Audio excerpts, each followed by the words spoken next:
예, 대구 시민 여러분 안녕하십니까? 계명목요철학원 기획사업부장 이재성입니다. 반갑습니다. 2022년도 1년 상반기, 오늘 이제 하반기입니다. 전체 24강이 진행되고요.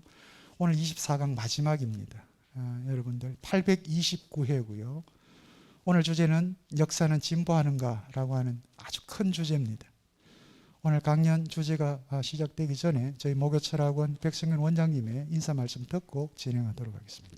백승윤입니다. 안녕하십니까?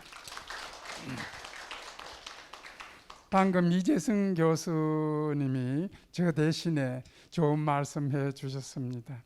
시민 여러분 건강 지키시기 바랍니다. 정말 긴 시간 동안 이런 자리에 참여해 주셔서 너무 고맙습니다.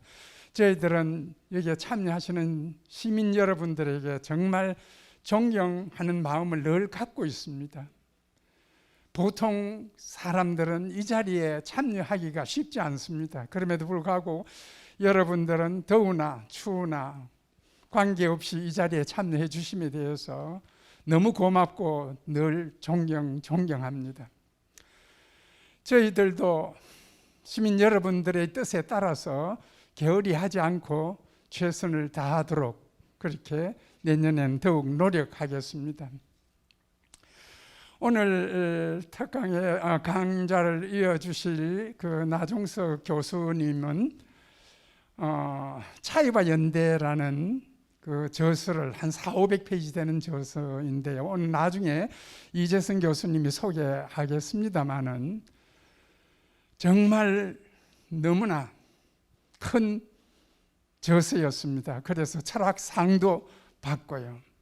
오늘 이 자리에서 그에 대한 강연은 하시지 않겠지만 그런 사상을 가지고 생각을 가지고 해겔을 짚어주실 것 같습니다. 해겔은 통상 이성이 얼마나 이 세상에서 실현되는가, 다르게 표현하면 아주 공식적인 표현으로서 중국에는 한 사람만이 자유하고 그리스 로마에는 소수 귀족이 자유하고 게르만에 와서는 국민 전체가 자유한다 하는 그런 논리 혹은 역사 전개입니다. 정말 그런가 하는 것은 오늘 이 원고에는 들어있지 않지만 그러나 우리 나정석 교수님이 메모해 주실는지도 모르겠습니다. 정말 역사란 무엇인가? 해겔처럼 역사는 처음이 있고 그 다음에 마지막이 있다. 결국 이성의 실현에까지 간다라고 하지만 현대 와서는 또 철학은 혹은 역사는 처음도 모르고 끝도 모른다. 마치 우리 한 사람 한 사람이 언제 자신이 태어나서 언제 자기가 죽는지를 모르는 것과 같이, 그래서 역사는 중도에서 혹은 인간은 중도에서 끝나고 만다, 이런 논리를 현대 와서는 전개하는 철학자들도 있습니다. 어쨌든 오늘 마지막 날이고 해서 시민 여러분들의 다시 한번 존경하는 마음으로 여러분 모시고, 또한 이 강좌를 위해서 이재성 교수님은 1년 내내 전체를 구상을 해서 여러 교수님들을 모셨고 혹은 시민 여러분들에게 이런 메모를 또 내용을 보여드리기도 했습니다.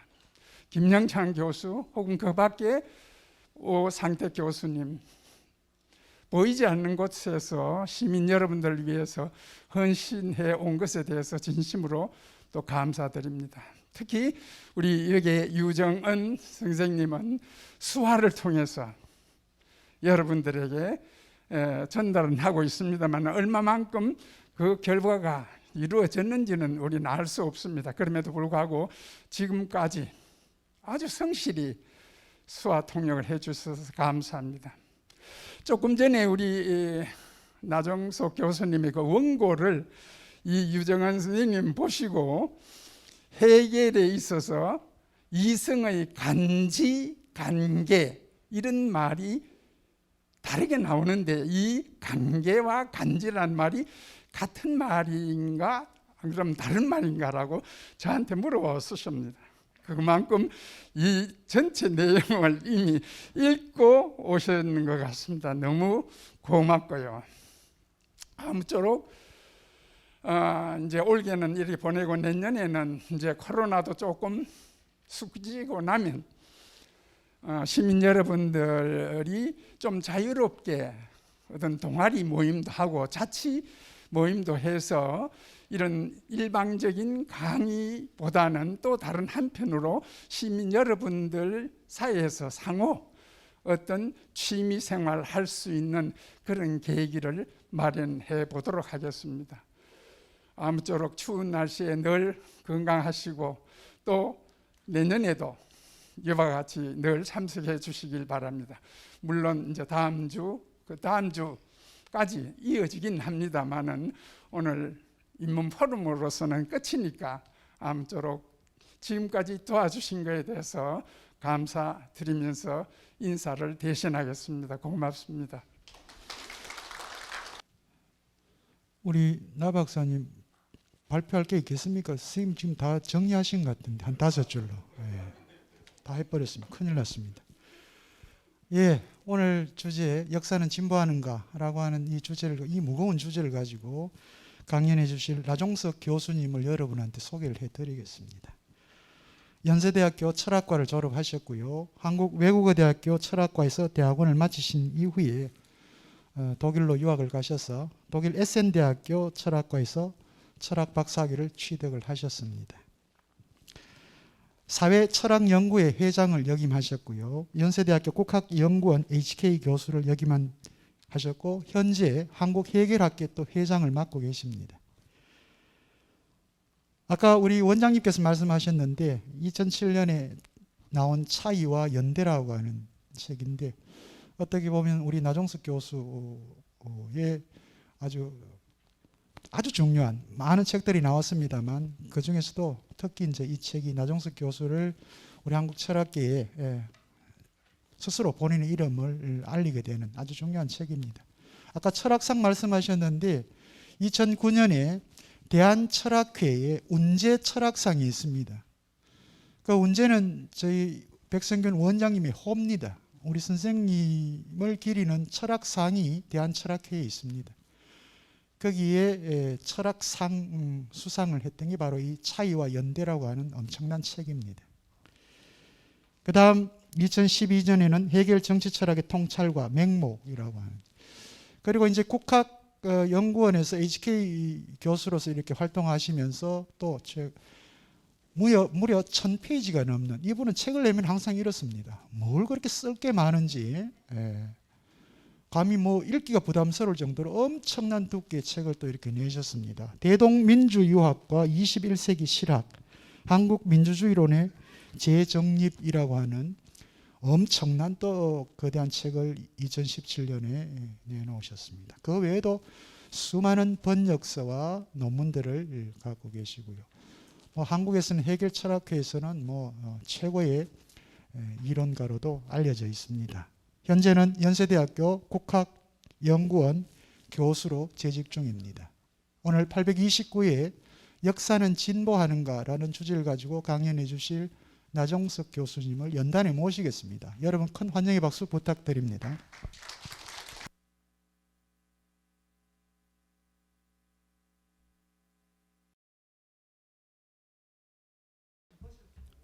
그러죠.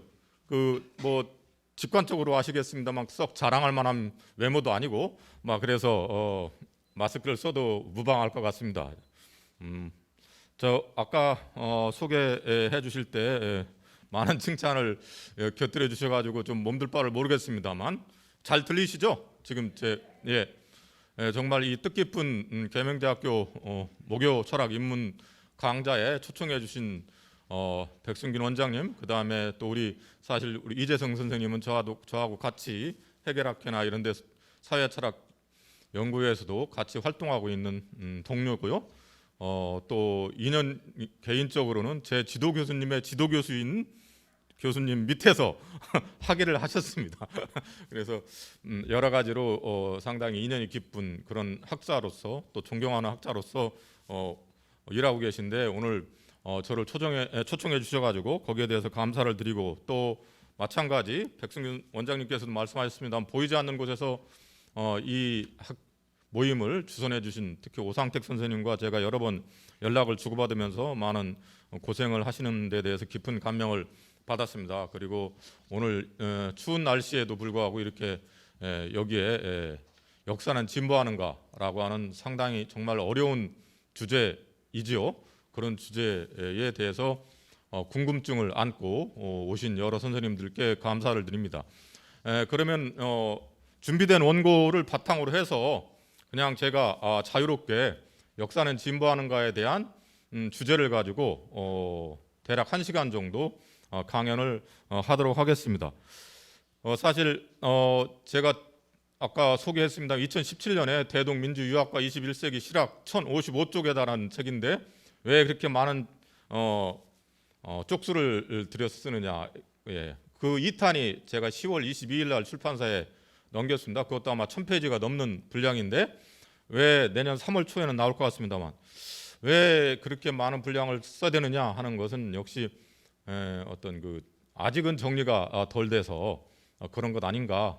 역시 공부를 하다 보니까 너무나 궁금한 것이 많고 저 역시 그것을 하나의 아주 엑시스처럼 농축시켜 가지고 어떤 이렇게 압축된 언어로 또 정연된 언어로 이렇게 서술하기에는 아직도 너무나 부족한 어떤 학자가 아닌가 이런 생각 때문에 사실 글이 길어지는 것이 아니냐 이렇게 생각을 합니다.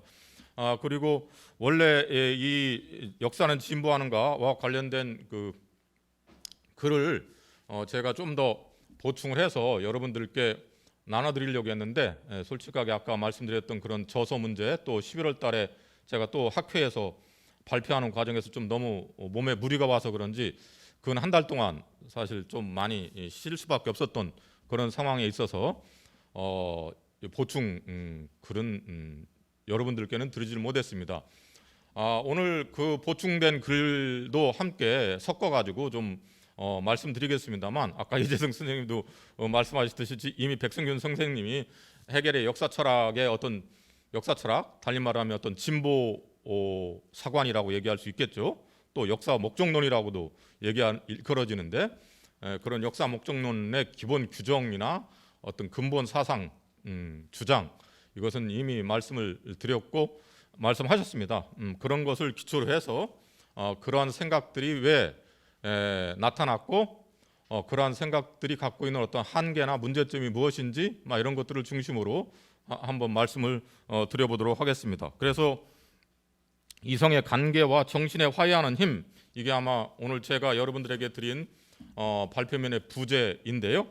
여기에서 보듯이 어떤 정신의 화해하는 힘이 갖고 있는 어떤 문제점, 어두운 점 혹은 폭력성이라고 해도 되고요. 간단하게 그런 것을 중점으로 해서 과연 역사 철학의 어떤 진보 중심의 목적론 쪽 중심의 역사 철학적인 구상을 했던 철학자 중에서는 사실 해겔이 최고의 철학자이기도 하고 그건 자타가 공인하는 그런 철학을 구상을 했는데 그것이 어떤 내적인 한계를 갖고 있는가 하는 것들을 살펴보기 위해서 사실 이성의 관계라고 하는 용어와 어떤 정신의 화해하는 힘 그것의 가능성과 불가능성 혹은 그것의 화해의 어떤 폭력성이라고 해도 되겠죠. 화해라는 이름의 폭력성이 어떤 위험성을 안고 있는지 이런 것들을 중심으로 해겔 역사 철학이 갖고 있는 어떤 문제점 이런 것들을 짚어나가는 식으로 강연이 이루어질 것 같습니다. 들어가는 말에서도 제가 말씀을 드렸습니다만 이게 발표문을 여러분들 읽어보셨던 분이 계신 것 같은데 그런 것을 제가 쭉 따라서 읽을 수는 없고요. 오늘은 그냥 자유롭게 강연하라고 여러 번 말씀하셔서 저도 두서없지만 그냥 제가 머릿속에 있는 것 가지고 자유롭게 말씀을 드려보도록 하겠습니다.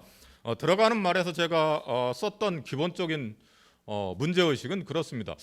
제가 아까 동료 학자 이재성 선생님의 소개에서도 드러났듯이 2009년 정확히 말씀드리면 2009년 이후에 연세대학교 국학연구원에 소속돼서 활동을 하다가 우연하게 이제 동양 철학, 특히 공자와 맹자 혹은 주의, 성리학에 흐르는 동아시아의 유교 사상의 전통이 갖고 있는 어떤 매력과 그 역사적인 현재성에 대해서 매우 깊은 어떤 그 성찰과 어떤 그 감명 속에서 일대 사상의 전환을 이뤘다고 생각을 하는데, 그래서 뭐 제가 농담 반 진담 반 이제는 해결을 떠나서 뭐 성리학자가 되었다라고 얘기를 하고 있고, 지난주에도 또 우리 한국에서 성리학이나 유교의 본산이라고 할 수 있는 성균관대학교 유학 동양학부에 초청을 받아서 또 동서 공자와 소크라테스의 비교의 강연을 제가 했습니다. 그래서 요즘은 뭐 어떤 사람들은 저를 그냥 동양 철학 연구자로 알고 있어요.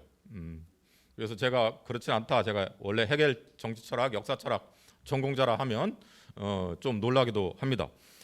그런데 이 들어가는 말에서 제가 말씀드리려고 했던 것은 정말 공부를 제가 많이 한 건 아닙니다만 공부를 하다 보면 서양 철학, 특히 근대 서양 철학의 어떤 독특한 매력이랄까, 독특한 어떤 성격이랄까, 어떤 특이성이라고 하는 것은 사실 아마 갈등 혹은 폭력 혹은 뭐 전쟁 뭐라고 하든 간에 이런 갈등과 폭력의 순기능에 대한 상당히 강력한 유혹을 느끼고 있는 것 같습니다. 아마 제가 이 들어가는 말에서도 여러 예를 들었습니다만 뭐 해결은 이성의 관계가 바로 그런 것과 연관되는 것입니다. 폭력과 전쟁이 어떻게 역설적으로 인간의 문명과 역사를 진보하는데 긍정적인 기여를 하게 되는가에 대한 어떤 그 설명의 틀로서 이제 해겔이 제시하는 그 유명한 혹은 또 악명 높은 어떤 개념인데요. 그런 것도 마찬가지 또 여러분들이 들어봤을 수도 있겠습니다만, 이충진 선생이나 다른 분을 통해서 들어봤을지도 모르겠습니다만 칸트의 그 비사회적 사회성 혹은 비사교적 사회성이라고 일컬어지는 인간의 어떤 인간 사회에서의 갈등이라든가 경쟁이라든가 심지어 전쟁이라든가 이러한 것들이 얼마나 인류의 문명과 도덕을 진보시키는데 어떤 결정적이고 긍정적인 역할을 하고 있는지에 대한 어떤 성찰을 하고 있습니다. 이게 사실 공부를 하면 할수록 참 묘하고 특이하다. 우리가 공자나 뭐 맹자의 글을 읽어보면, 혹은 동아시아에 제가 뭐 거듭 말씀드리지만 동아시아의 그 고전 텍스트를 다 섭렵했다고 얘기할 수도 없고 몇 조가리밖에 공부를 안 했습니다만, 우리가 상식적으로 알고 있는 바에 의거해서도 동양에는 서양 근대 철학자들에게 나타날 정도의 그런 어떤 갈등과 경쟁, 어떤 이기심, 어떤 뭐 전쟁, 심지어 폭력 이런 것들이 갖고 있는 어떤 순기능에 대한 설명은 거의 찾아보기 힘듭니다. 그런데 거꾸로 유럽의 근대 철학자들에게는 독특하게 이런 지점들이 나타나고 있다라고 하는 것이 굉장히 중요한 현상이고요. 오늘날 우리가 이미 어느 정도 국민적인 합의를 이뤘듯이 어떤 민주주의 이 정치 체제가 규범적으로 어떤 도덕적으로 정당한 정치 체제라고 하는 것, 이것은 아마도 우리가 이미 전 국민적인 합의를 보고 있다라고 해도 과언이 아닌데, 이런 뭐 한국의 민주공화주의가 어떤 역사적 맥락과 어떤 사상 문화적인 역사적 경험을 통해서 전통을 통해서 이것이 형성되어 왔는가에 대한 물음도 저는 굉장히 중요한 물음이라고도 봅니다. 역사의 진보와 연관돼 가지고 그럼에도 불구하고 우리나라 사람들이 여전히 어떤 그 과연 뭐 미국이나 뭐 이런 사람들 와가지고 뭐 마치 어떤 선생님처럼 뭐 좀 거들먹거리는 그런 모습들을 여전히 보고 있죠. 그런데 촬영한다고 하니까 사실 제가 말하는 용어들이 너무나 조심스러운데 굉장히 주눅 들고 어떤 자기 검열을 할 수밖에 없는데, 하여간 뭐 흔히들 얘기합니다. 민주주의는 시끄러운 것이다. 뭐 이런 얘기를 많이 합니다. 뭐 미국의 전 대통령이나 부통령 와가지고 뭐 그런 이야기를 왕왕 하고 있고, 뭐 오늘 요즘 우리 지금 파업 문제라든가 이런 것과 연관해서 과연 한국 사람들이 그런 어떤 갈등이라든가 어떤 그런 시끄러운 소위 뭐 어떤 그런 표출, 갈등의 전면적인 표출 이런 것들을 굉장히 흔쾌하게 동의하느냐? 그렇지는 않은 것 같아요. 이게 과연 또 무언가, 또 이게 물론 이게 정치적으로 역관계를 통해서 권력 관계를 통해서 어떤 구성되고 언론에 의해서 어떤 활성화되거나 심지어 조작되거나 심지어 어떤 규정되는 바가 있겠습니다만, 그럼에도 불구하고 한국 사회의 어떤 민주주의를 사랑하는 사람들도 아마 마음속으로 몸속으로 갈등과 투쟁이 굉장히 좋다. 이건 드러내면 드러낼수록 좋은 것이고 그것이 바로 민주주의의 역동성의 비밀이다. 이런 식의 얘기에 대해서 흔쾌하게 몸으로 아마 동의할 분이 있는지는, 이론적으로는 동의하는 사람이 꽤 있죠. 이론적으로. 근데 몸으로 잘 거기에 동의가 안 가는 분들도 꽤 있을 겁니다. 그와 같이 그런데 이런 이야기는 서양에서는 뭐 사실 너무나 자명한 거죠. 미국의 민주주의를 미국의 어떤 그 건국의 아버지들이 과연 민주주의를 구상했는지 안 했는지 이건 제가 워낙 큰 학문적 쟁점입니다만, 그 사람들이 얘기하는 바 역시 어떤 대의 민주주의라고 하는 건 기본적으로 갈등을 전제로 하고 있고, 다양한 정당들이 언론의 표현의 자유를 기본으로 해서 대중들, 일반 백성들, 시민들의 어떤 정치적인 어떤 동의를 얻어내는 그런 시스템이기 때문에 어떤 갈등이라고 하는 것은 필연적인 것이고, 그 갈등의 어떤 표출을 막는 것 자체가 오히려 민주주의라든가 역사의 혹은 사회의 발전을 저해하는 굉장히 위험한 것이다, 이렇게 생각하는 것이 많이 있습니다. 그런 생각들이 왜 그토록 서양 근대인들에게 강력하게 뿌리를 내리게 되었는가에 대한 어떤 성찰인 것이라고 저는 생각을 하고 있습니다. 그래서 이제 그런 것들이 바로 오늘 역사는 진보하는가에 대한 물음과 굉장히 밀접하게 저는 연관되어 있는 주제라고 생각을 해서 이 머릿말에 갈등과 폭력의 순기능에 대한 어떤 서양의 근대 철학자들, 사상가들의 어떤 그 긍정적인 서술을 어떤 그 문제 제기를 차원에서 말씀을 드렸습니다.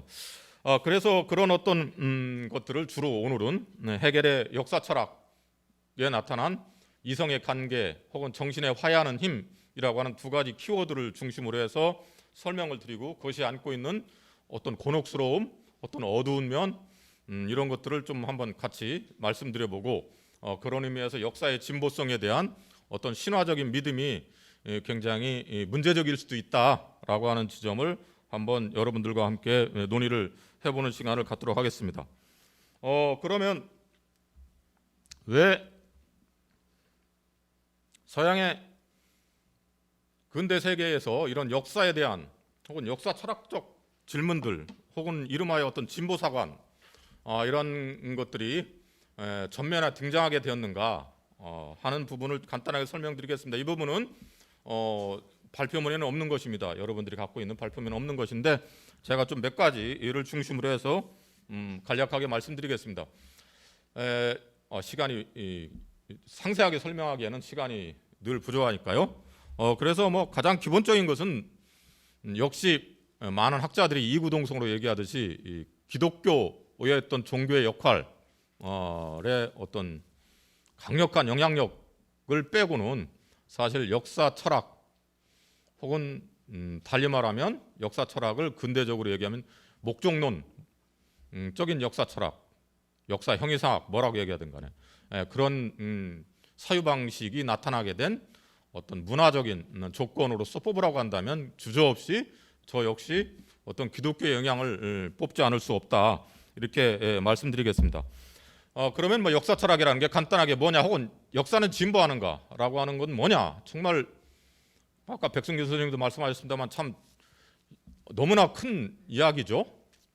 역사가 어떤 한국사도 아니고 동아시아 지역사도 아니고 서양사도 아니고 전체 인류의 역사, 전체 인류의 역사 처음과 끝을 관통하는 어떤 그 무엇이 있다라고 생각하지 않으면 사실 역사에 대한 철학적 해석이라고 하는 것은 불가능한 것입니다.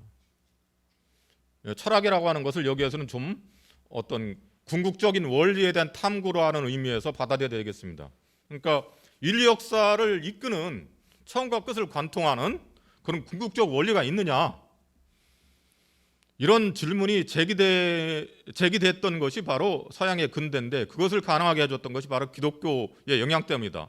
그 이전 고대 그리스라든가 이런 데에서도 역시 어떤 순환사관이라든가 이런 것은 있었어도 어떤 계절이 반복되듯이 순환적인 역사, 동양에는 뭐 더 강력하게 순환적인 역사관이 여전히 우리를 사로잡고 있죠. 그런 사유 방식과는 다르게 역사의 처음과 끝을 관통하고, 그럼에도 불구하고 처음에서 끝까지 어떤 그 무엇이 긍정적으로 관철되고 실현되고 있다라고 하는 것. 그렇기 때문에 역사의 목적, 역사를 규정하고 처음부터 끝까지 역사를 규정한 목적에 대한 생각이 없이는 사실 역사 철학은 불가능한 것이죠. 그런 의미에서 역사를 그런 어떤 궁극적인 목적을 실현하는 어떤 장으로서 설명하고 해석했던 최고의 혹은 가장 체계적인 철학자가 바로 계속 언급되고 있는 헤겔이고요. 그것이 그런 의미에서 헤겔의 역사 철학은 인류 역사 전체를 어떤 목적론적인 시각 속에서 체계적으로 서술한 어떤 최고의 학문적 성과다라고 하는 것에 대해서는 뭐 이구동성으로 동의하는 것 같습니다. 그런데 왜 이것이 기독교와 연관되느냐? 뭐 간단하게 말씀드리면, 기독교라고 하는 것은 여기서 제가 혹시 기독교 신앙을 갖고 있는 분이 계실 겁니다만, 여기서는 제가 기독교 신앙이나 기독교 종교에 대해서 비판하려고 하는 건 아닙니다. 오해하지 마시고요. 뒤에도 좀 나오겠습니다만, 헤겔이 기독교의 어떤 신학을 사변적으로 철학적으로 재구성한 어떤 그런 사유를 비판하는 것이고, 그런 사유가 갖고 있는 한계를 비판하는 것이지, 어떤 신앙으로서의 기독교를 제가 비판하는 건 아니다라고 하는 것은 좀 명확하게 말씀드려야 되겠습니다. 그래서 기독교에 의하면, 아마 뭐 적어도 헤겔이 이해하는 바 기독교에 의하면 신의 말씀이 예수 그리스도를 통해서 육화된 그런 것이죠. 그래서 헤겔은 예수 그리스도의 육화, 인간화, 맨슈베르둥 뭐 독일로 하는데 육화되었다, 신의 말씀이 예수로 태어났다라고 하는 것을 신의 창조, 자연 세계와 인간 세계의 창조라고 하는 것으로 설명을 하기도 합니다.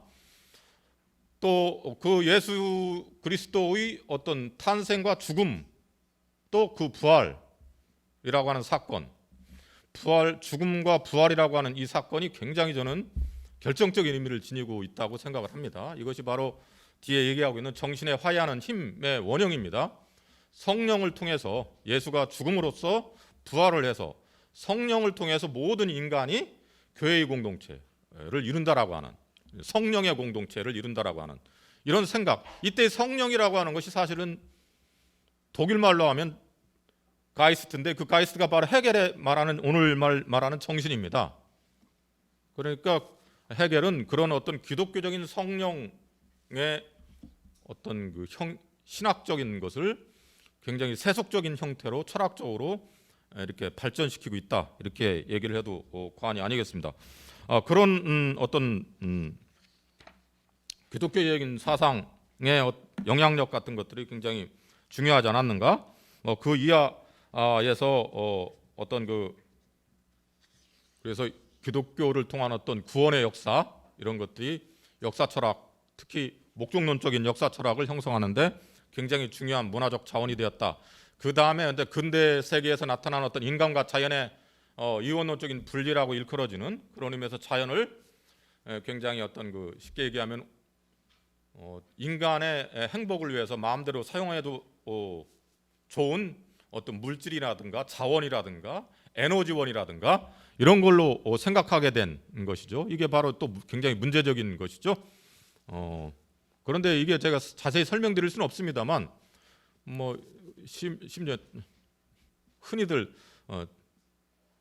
자연의 탈신성화라고 하는, 즉 자연의 신성성이 벗겨지지 않으면 사실 근대의 자연과학이 불가능했던 것이고, 근대의 자연과학이 불가능했다면 오늘날 우리가 누리는 물질적 행복의 풍요로움, 어떤 자연을 마음껏 유린하거나 마음껏 정복해서 인간이 요구하는 바대로 마음대로 사용할 수 있는 그런 어떤 것으로 만들어버리는 그런 어떤 자연과학의 탄생이 없었다면 아마도 오늘날의 기후위기는 당연히 없었을 것이고요. 또 동시에 우리가 누리는 놀라운 어떤 물질적 풍요로움 역시 없었을 것입니다. 그런 어떤 지점에서도 근대 서양 세계를 형성하는데 예를 들면 자연을 신화적으로 신성한 것으로 바라보게 된 어떤 세계관을 해체시키고 철저하게 인과적인 어떤 그런 세계나 우주로 변형시키는데 역시 기독교가 결정적인 영향을 끼쳤다. 사실 그래서 근대 자연과학의 탄생 과정에서 역설적이지만 기독교의 어떤 영향을 얘기하는 것은 어떻게 보면 제가 아는 바로서는 어느 정도 학계에서는 상식적인 어떤 논의라고도 볼 수 있겠습니다. 그런 의미에서 자연이 어떤 의미가 없는 세상이 되었기 때문에 그러면 인간은 어디에서 삶의 의미와 어떤 가치를 추구할 수 있는가? 당연히 인간의 역사 세계에 되겠죠. 역사 세계 속에서 인간의 삶의 의미가 이해되는 것, 이것이 바로 이제 근대에서 굉장히 도드라지는 사유 방식으로 등장하게 된 것인데 그것이 바로 기독교 어떤 그 영향이었다라고 하는 것. 그 다음에 또 하나 들고 싶은 것은 사실 여러분들이 서양의 근대의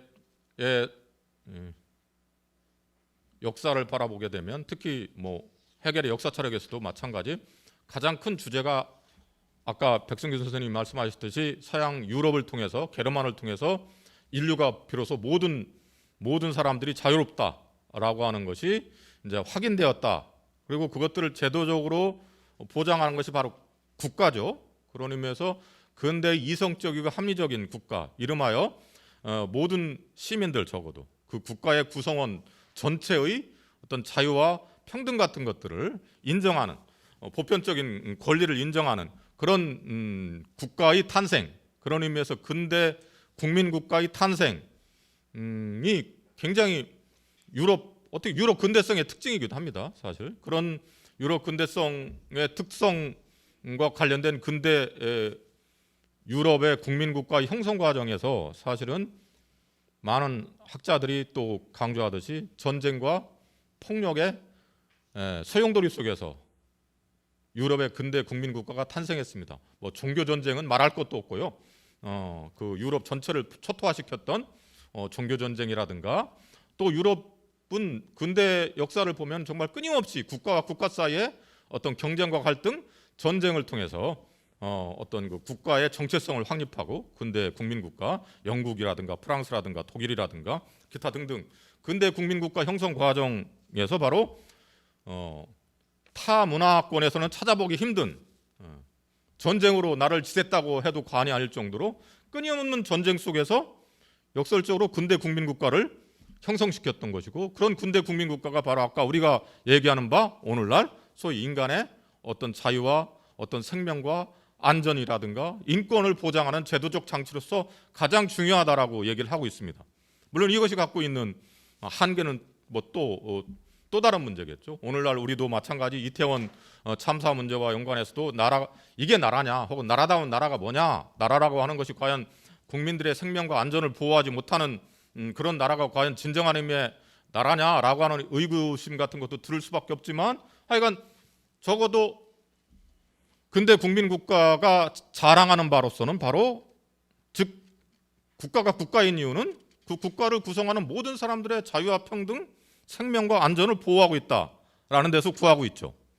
그런데 이런 국가의 형성이라고 하는 것이 정말 자본주의라든가 어떤 전쟁의 와중 속에서 형성됐다라고 하는 것, 그런 것들이 제가 볼 때는 배경이 돼서 칸트나 헤겔이나 이런 사람들에게 어떤 그 폭력과 전쟁과 어떤 그런 갈등 같은 것들이 굉장히 역설적으로 어떤 순기능을 할 수 있다라고 하는 사유를 이렇게 하도록 해 주었던 것이 아닌가, 뭐 이렇게 저는 생각을 하고 있습니다. 예, 그 정도가 이제 근대 세계에서 어떤 역사 철학이 나타나게 된 그런 문화적인 혹은 역사적인 배경이다라고 하는 것이죠.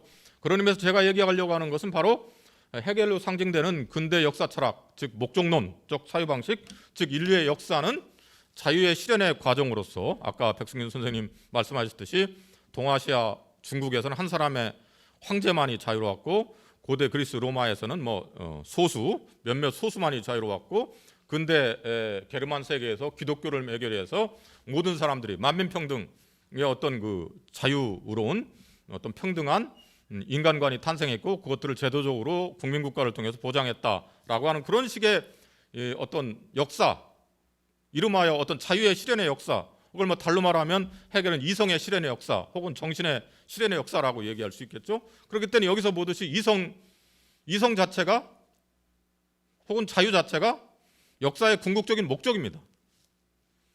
그러니까 자유가 보편적으로 실현되는 것 자체가 그러면 역사와 처음을 관통하는 처음과 끝을 관통하는 기본 원리가 될 것이고 그런 기본 원리, 자유라고 하든가 이성이라고 하든가 라고 하는 그런 어떤 원리가 인류의 역사 속에서 실현되는 과정 전체를 설명하고 서술하고 있는 헤겔의 역사 철학은 바로 그런 의미에서 역사적인 목적론적인 역사 철학이고 그런 의미에서 진보사관을 굉장히 체계적으로 발전시킨 대표적인 역사 철학인데요. 그런 역사 철학이 발견하게 된 어떤 배경들을 이렇게 보면은 이게 과연 보편성을 띌 수 있느냐? 과연 그건 유럽적인 역사적 맥락 속에서 나타난 특이한 유럽적인 어떤 현상이라고 봐야 더 맞는 거 아니냐? 그런 것을 무리하게 일반화시켜서 유럽에서 발생하고 있는 모든 역사 발전의 어떤 모델 같은 것들을 인류 문명 전체의 모델로 투영을 해서 바라보게 된다면 굉장히 큰 문제가 되지 않겠느냐라고 하는 문제의식을 또 제가 오늘 역사는 진보하는가와 더불어서 여러분들께 던져보고자 하는 어떤 중요한 문제 중에 하나입니다.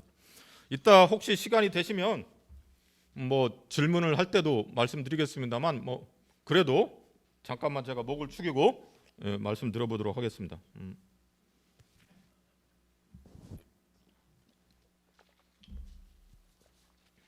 그러니까 여러분들이 연배가 다 약간씩 다르기 때문에 제가 하는 바로서는 한국의 역사 교과서에도 여전히 유럽의 역사 발전 모델을 모델로 해서 동아시아 한국사가 서술되어 있죠. 세계사가 서술되어 있습니다. 그것의 대표적인 게 아마 여러분 들어봤을지 모르지만 중세 봉건제에서 자본주의 근대로의 이행이라고 하는 것이 인류 역사 발전의 모델이다. 그런 의미에서 여러분들이 알고 계실 거라고 믿습니다만 조선 사회를 바라볼 때 늘 조선 영정조, 여러분들이 많이 좋아하실 수 있는 그런 사극에도 많이 나타납니다만 영정조 시기를 흔히 조선 후기라고 하는데 조선 후기의 특성을 교과서적으로 얘기하면 조선의 중세적인 신분제적 질서가 변동되는 시기. 중세의 신분제적 질서가 변동되던 시기는 뭐예요? 그 신분제 질서가 변동돼서 자본주의적인 어떤 탈신분제적 사회로의 이행의 가능성이 있었다. 그런데 그게 일본 제국주의의 식민지 침탈로 인해서 좌절되었다. 이런 게 기본적으로 현재 오늘날 한국 역사를 쓰는 기본적인 어떤 주류적인 교과서적인 어떤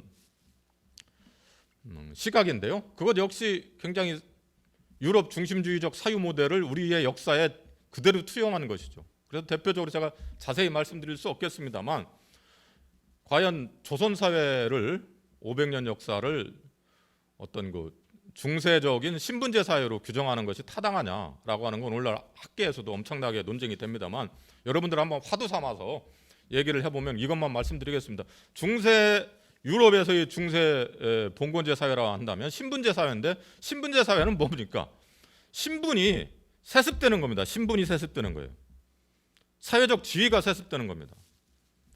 예를 들면 영주가 있으면 영주 아들은 영원히 영주입니다. 농민도 마찬가지 세습됩니다. 농민의 아들은 영원히 농민의 아들이어야 됩니다.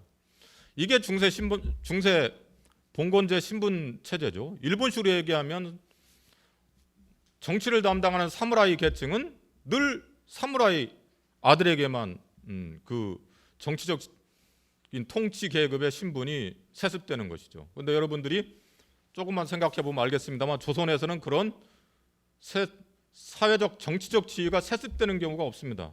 여러분 영의정을 자기 아들한테 물려준 사람 없습니다. 물려줄 수도 없어요.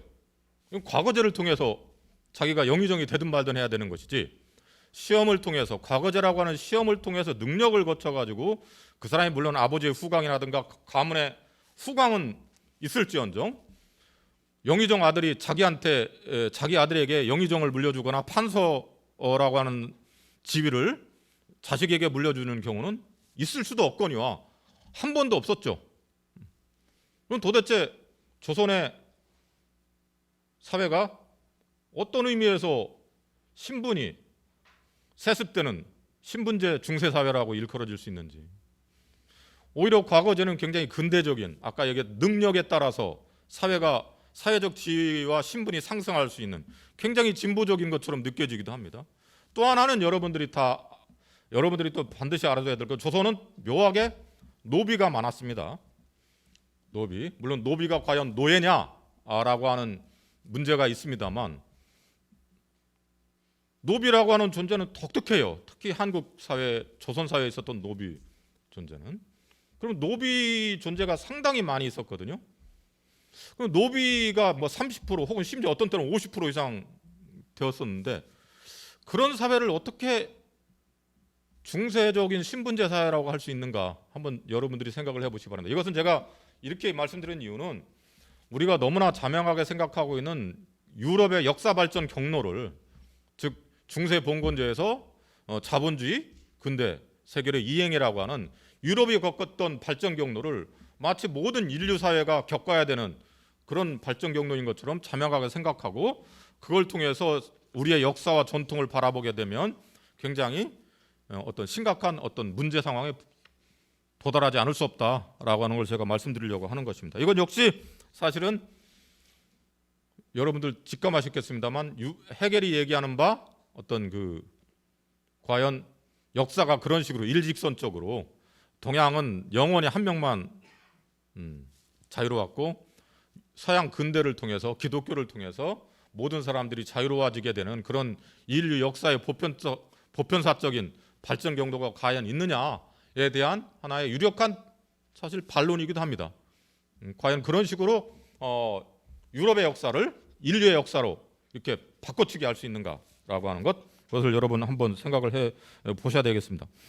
그래서 이제 이성의 관계와 이제 역사의 궁극 목적으로서 화해인데요. 이건 뭐 간단하게 말씀드려보겠습니다. 이성의 관계와 간지, 아까 어떤 분이 궁금해하셨다고 하는데 뭐 간지, 관계, 교활함, 이걸 리스트, 내가 표현부터 할 때 리스트를 어떻게 번역할지에 대해서는 아직도 한국 학계에 어떤 합의된 바는 없습니다. 그래서 저희가 간지, 간귀한 지혜, 교활함, 뭐 관계, 간사한 계책, 뭐 이런 뜻을 갖고 있는 관계, 뭐 교활성, 뭐 간지 여러 가지를 쓰고 있습니다. 그러면 이게 도대체 어떻게 이성이 교활하다는 얘기인데, 쉽게 얘기하면 이게 무슨 의미를 지니고 있느냐? 이건 아까 얘기했듯이 헤겔이 볼 때 역사는 이성이 실현되는 과정입니다. 이성을 궁극 목적으로 하고 있어요. 즉 이성의 실현이 인류 역사의 궁극 목적이에요. 그렇기 때문에 인류 역사는 어떤 거냐면 이성이 실현되는 그런 어떤 과정을 아까 얘기했던 그걸 이제 뭐 사람이 숫자로 얘기한다면 동양은 한 사람, 고대 그리스 로마는 소수, 유럽 게르만 세계는 뭐 만인이 자유로워진다, 이성적으로 된다, 뭐 이성적 주체로 인정받는다. 그런 어떤 이성의 실현의 과정이 이제 처음과 끝으로 딱 수미일관하게 설명되고 있죠. 그런 어떤 이성의 실현이라고 하는 것을 보게 되면 교활하다는 얘기입니다. 왜 교활하냐? 이성은 역사의 궁극적인 목적이고 주체이기도 합니다. 그런데 이때 이성은 안타깝게도 인간의 이성을 의미하는 건 아닙니다. 이것은 세계와 우주와 신이라고 얘기할 만한 신적 이성을 얘기하는 것입니다. 신적 이성, 그래서 제가 그냥 뭐 이성, 절대자 뭐 이렇게 얘기하면은 사실 어려워요. 제가 이것과 연관해 가지고 말씀을 드려보겠는데, 오늘 강연과 관련해서 궁금증이 있으면 이따 질문을 해줘도 좋고, 또 네이버 열린연단에 가시면 제가 올해 4월 달에 해겔의 개인과 자유, 개인과 공동체, 자유에 대한 해겔의 이론의 장점과 한계를 다루는 네이버의 열린연단의 강연이 있습니다. 그걸 참조해 주시고요. 아까 여러분들에게 드리지 못한 보충 자료 역시 거기에 상당히 상세하게 들어가 있습니다. 후반부 이런 때 그걸 참조를 해주시면 좋을 것 같고요. 그런 의미에서 해겔이 바라보는 이성이라고 하는 건 단순히 인간의 사유 능력을 얘기하는 게 아니라 우주와 자연과 역사 전체를 관장하는 궁극적인 원리로서 이성, 그것을 이름하여 신이라고 할 수 있습니다. 즉 기독교적 신에 대한 해겔의 개념이 바로 이성이다, 혹은 절대정신이다, 뭐 들어봤을 거예요. 뭐 절대자다, 뭐 이렇게 얘기해도 과언이 아닐 것입니다. 그러면 그런 이성이라고 하는 것이 그러면 막 자기를 실현시키는데 어떻게 하느냐? 인간을 활용한다는 겁니다. 인간의 열정, 특히 인간의 열정을 활용한다는 얘기예요. 인간이, 그래서 예를 들면 거기서 나오는 것이 그 유명한 세계사적 개인들이라고 하는 해겔 역사 철학의 또 다른 유명한 구절입니다. 들어보셨을지 모르겠는데, 세계사적 인물들, 예를 들면 소크라테스, 로마 공화정을 무너뜨리고 황제정을 시작한 시저, 케사르, 나폴레옹, 기타 등등 이런 사람들을 세계사적 인물로 해겔이 즐겨 거론하는데요. 이 세계사적 인물, 예를 들면 나폴레옹이라든가, 예를 들면 시저라든가, 이런 사람들의 인생은 여러분들이 어느 정도 알 겁니다. 시저는 사실은 어떻게 보면 자기의 어떤 권력을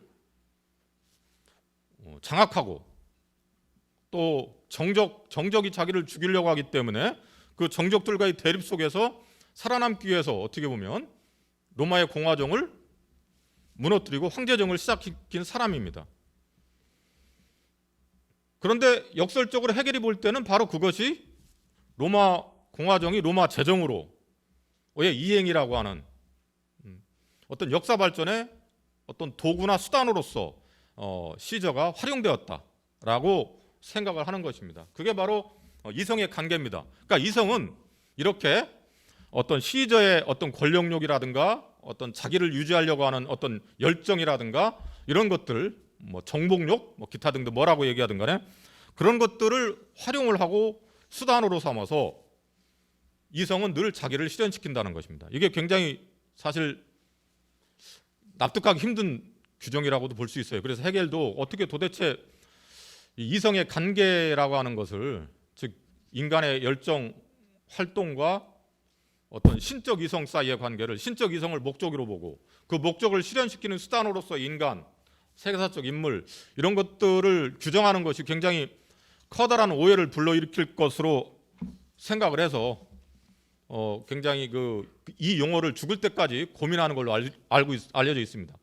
그럼에도 불구하고 그런 어떤 목적 수단의 관계를 넘어서는 새로운 어떤 사유의 틀이라든가 개념을 확정짓지 못하고 죽었다라는 것이죠. 그런데 제가 오늘 여러분들에게 말씀드리는 이유는 왜 그러면 그런 이상한 어떤 그 생각, 인간의 열정을 수단으로 삼아서 이성은 자기를 실현시킬 수 있는 그런 간교함과 교활함을 갖고 있다라고 생각할 수밖에 없었는가라고 하는 그런 어떤 사유의 맥, 이게 뭔지, 그건 바로 제가 볼 때는 기독교적 사유에 대한 해겔의 사변적 인식 때문에 그렇습니다. 간단하게 말씀드리면 해겔은 역사를 어떤 변신론이라고 봤습니다. 변신론이라는 건 당연히 여러분 다 알다시피 우리가 인간의 삶 속에서, 자연 속에서 바라보는 어떤 악, 고통과 신의 전지전능함, 우리 기독교의 신 얘기하면 전능하고, 그죠? 세계를 한꺼번에 창조하니까요. 또 세계를 한꺼번에 멸망시킬 수도 있죠. 전능하고 전지, 모든 것을 다 꿰뚫어 보고 있지 않습니까? 또 도덕적으로 가장 선한 존재라고 흔히들 기독교 신을 그렇게 얘기하고 있습니다. 그러면 이런 기독교적인 절대자, 신적 이성이 어떻게 이렇게 불완전한 세계를 만들어낼 수 있는가? 응? 갓 태어난 아이를 아파트에 창밖에 던져서 죽이는 사건이 매번 우리나라 지금 일어나죠. 전쟁은 매일 하고 있습니다. 지금도 하고 있습니다. 또 기후 위기를 생각해 보십시오. 지구에 있는 모든 생명체를 다 멸종시키고 있습니다. 태풍, 지진, 도대체 전지전능하고 지고지선한 절대자가 만든 세상이라고 보기에는 너무나 어처구니 없고 불완전하고 악으로 똘똘 뭉친 세상인 것처럼 보이는데, 그럼 이 두 가지를 어떻게 양립할 수 있느냐?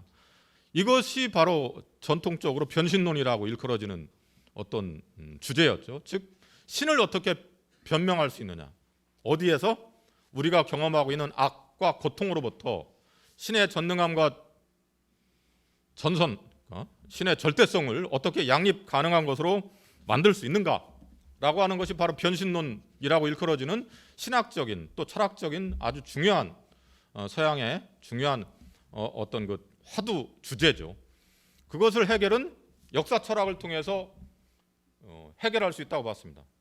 즉 진정한 의미의 변신론, 진정한 의미의 신의 변호는, 신의 정당화는 역사를 통해서 역사 속에서 이성이 자기를 실현시키는, 즉 신이 자기를 실현시키는 과정을 보여줌으로써 인간이 겪는 고통과 악과 전쟁으로 통한 어떤 그런 비참함, 고통, 이럼에도 불구하고 그런 신적 이성의 어떤 정신적 힘은 무한한 힘을 갖고 있기 때문에 그런 고통에도 불구하고, 그런 악에도 불구하고 그 악과 고통을 매개로 해서 신은 자기를 실현시킬 수 있는 힘을 갖고 있다라고 생각을 했던 것으로 봐도 큰 무리는 없겠습니다. 그런 것이 바로 해겔이 생각하는 어떤 절대적 이성의 실현, 역사 속에서의 이성의 실현을 통한 어떤 신의 정당화의 모습인데요. 바로 그래서 해겔이 사실은 그 유명한 말입니다. 다 해겔, 우리 다 아는 분들, 해겔 여러분들 해겔이 역사 여기도 나옵니다만 제가 인용을 했습니다만 해겔은 인류사를 도살장으로 묘사를 합니다. 슐라트 방크라고, 도살대. 그렇지 않습니까? 인류 역사가 어디 행복한 적이 있습니까? 해겔 역시 긍정합니다. 인류 역사에서 행복한 순간은 거의 없다. 전쟁과 어떤 고통과 불안, 불행으로 점철되어 있다. 도살대다. 그죠? 유럽이 아메리카 대륙을 발견했을 때 새롭게 유럽한테는 새로운 것이지만 아메리카 대륙에 살았던 사람들에게는 재앙이었죠. 마찬가지 아우슈비츠의 어떤 그 유대인의 대학살, 오늘 우리가 겪고 있는 여러 가지 이 사건들, 기후적인 어떤 기후위기, 이런 걸로 인한 어떤 인류의 생존의 어떤 위협 같은 것들을 생각을 해보면 사실 인류의 역사가 폭력으로 점철되어 있고 전쟁으로 점철되어 있고 살생으로 점철되어 있다라고 하는 것을 부인할 수 없습니다. 근데 해겔은 도살대인데 그럼에도 불구하고 이성은 교활하게 자기를 관철시킨다는 거예요. 이 생각이 왜 가능했느냐? 저는 바로 아까 얘기했습니다. 정신에 화해하는 힘에 대한 해겔의 믿음, 낙관적 믿음 때문에 그렇다라고 생각을 하는데요. 그러면 정신에 화해하는 힘의 낙관적 믿음은 어디에 기초하느냐? 그것은 바로 예수의 죽음과 부활에 대한 사건에서 해겔은 정신이 이렇게 무한하구나. 예수가 신이라고 하는 존재가 인간으로 태어나서 최악의 어떤 형벌인 십자가형은 여러분 다 아시다시피 당대 로마의 가장 극악한 범죄자만이 받는 최악의 어떤 그 형벌이었죠.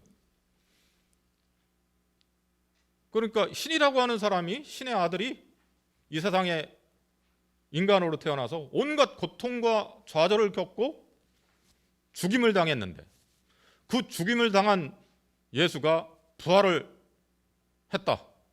또 그 부활을 통해서 비로소 성령의 공동체를 통해서 성령과 함께 모든 인간이 구원받을 수 있다. 이런 생각, 이게 바로 헤겔이 생각한 정신의 화해하는 힘의 무한성에 대한 낙관적 믿음의 어떤 신학적 토대입니다. 그래서 헤겔은 끊임없이 이 예수의 죽음과 부활을 어떤 정신의 무한성, 예수의 죽음과 부활을 가장 위대한 사랑의 사건으로 얘기를 하고 있습니다. 저는 기독교 신앙을 믿지는 않습니다만 헤겔은 그렇게 설명하고 있습니다. 어떤 예수의 죽음과 부활은 바로 가장 최고의 사랑이라고 하는 것입니다. 왜냐?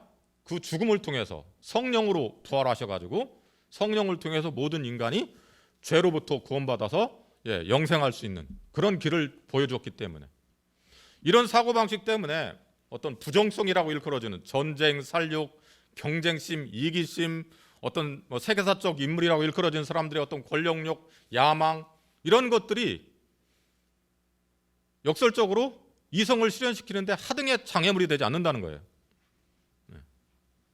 바로 그래서 헤겔은 그런 정신의 무한성을 믿게 되는 것인데요.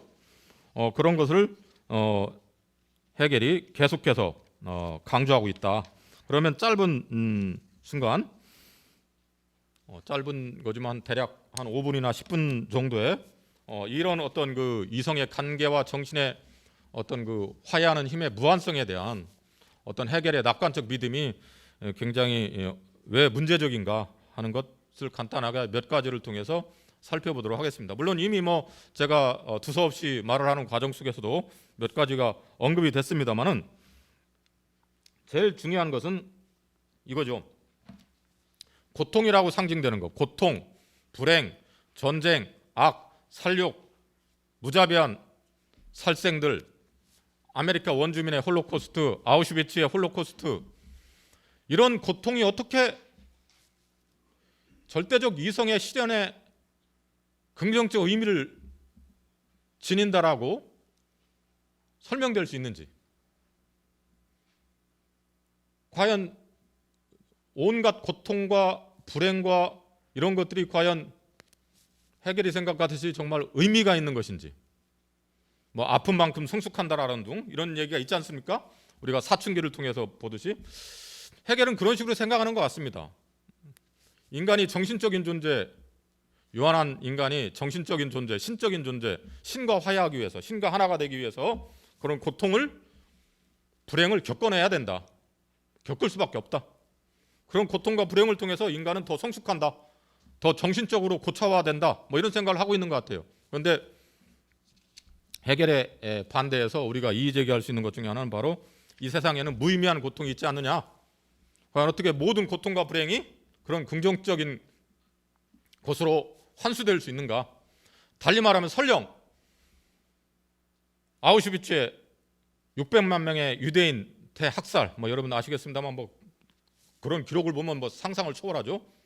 유대인을 죽여서 태워가지고 비누를 만들 정도의 그런 어떤 잔인성의 극치를 보여주었던 인류 역사 속에서 그런 고통스러운 사건이 어떻게 이성의 실현이라고 하는 긍정적 계기에 어떤 의미를 부여받을 수 있는지, 그건 혹시나 고통과 불행과 전쟁을 지나치게 신성화시켜가지고 고통과 불행에 대한 우리의 비판적 저항의식을 마비시키는 것은 아닌지, 이런 것들이 하나 우리가 한번 진지하게 생각해 봐야 될 어떤 문제라고 저는 생각을 하고 있습니다. 이게 아마 가장 중요한 하나의 반론이라고 볼 수 있겠습니다.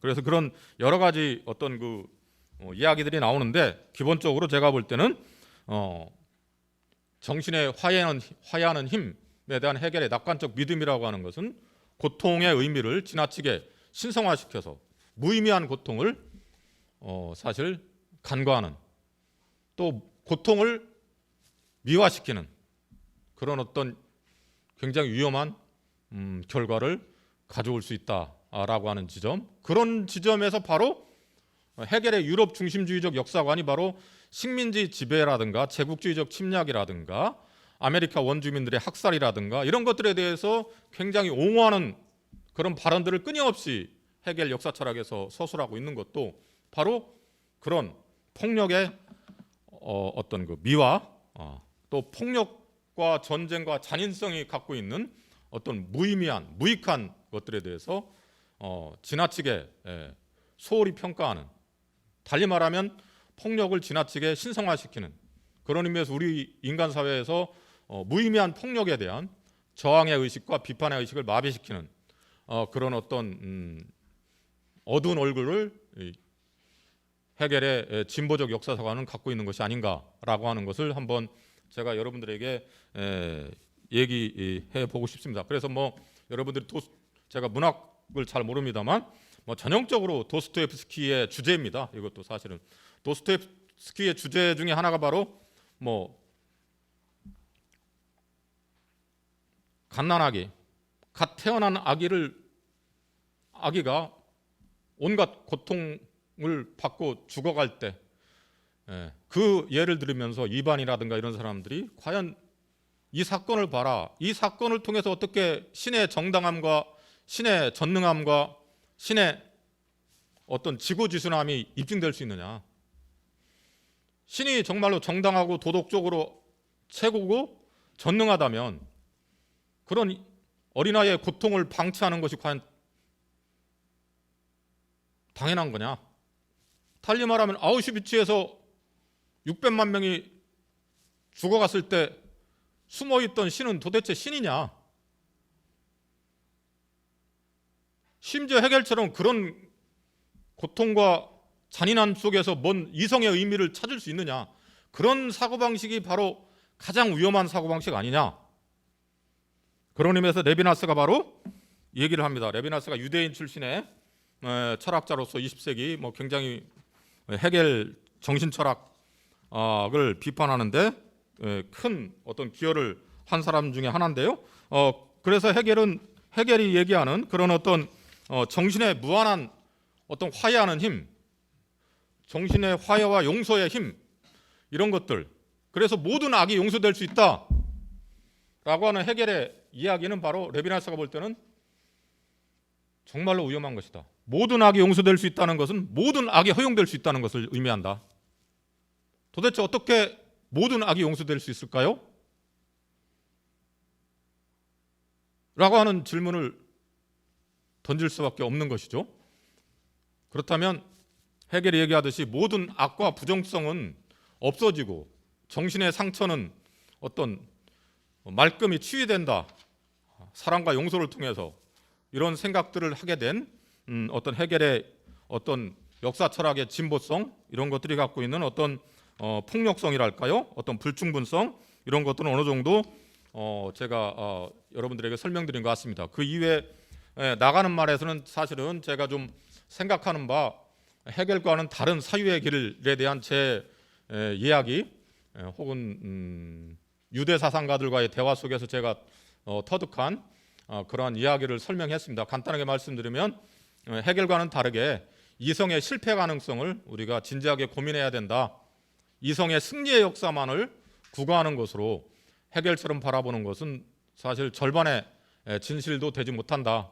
그런 의미에서 이성이 설령 신적인 이성이라 하더라도 이성이 이 세계를 창조했다면 그 이성은 창조된 세계 속에서 자기가 스스로 실패할 수 있는 가능성을 염두에 둔 그런 어떤 존재자로도 한번 생각해 봄직하지 않느냐라고 하는 제 사유의 모험을 여기다 단상을 적어놨습니다. 한번 읽어보시면 어느 정도 이해할 수 있겠습니다. 예, 그런 의미에서 제가 오늘 강연을 끝마치면서 꼭 다시 말씀드리고 싶은 것은 헤겔은 이런 정신의 화해하는 무한한 힘에 대한 사랑과 용서를 통해서 모든 인간이 과거의 고통으로부터 치유될 수 있는 그런 낙관적 믿음을 갖고 있었다라고 한다면 그런 주장은 잘못하면 레비나스가 얘기하듯이 무한한 용서의 가능성은 무한한 악을 정당화하고 있다라고 하는 이런 주장도 한번 이렇게 대비시켜 보면 좋지 않을까라고 생각을 하고 있고요. 끝으로 사실 이런 생각들을 여러분들 조금만 생각하면 우리나라의 현대 사회라든가 역사를 바라보는 어떤 눈과도 눈을 키우는데도 굉장히 중요한 시사점을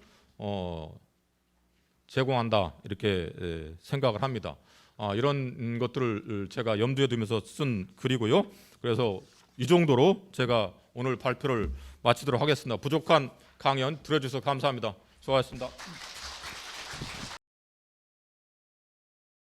예, 지금부터 2부 순서 토론 진행을 하도록 하겠습니다. 뭐 어떻게 오늘 들으셨는데 역사는 진보하는 것 같습니까? 어떻습니까?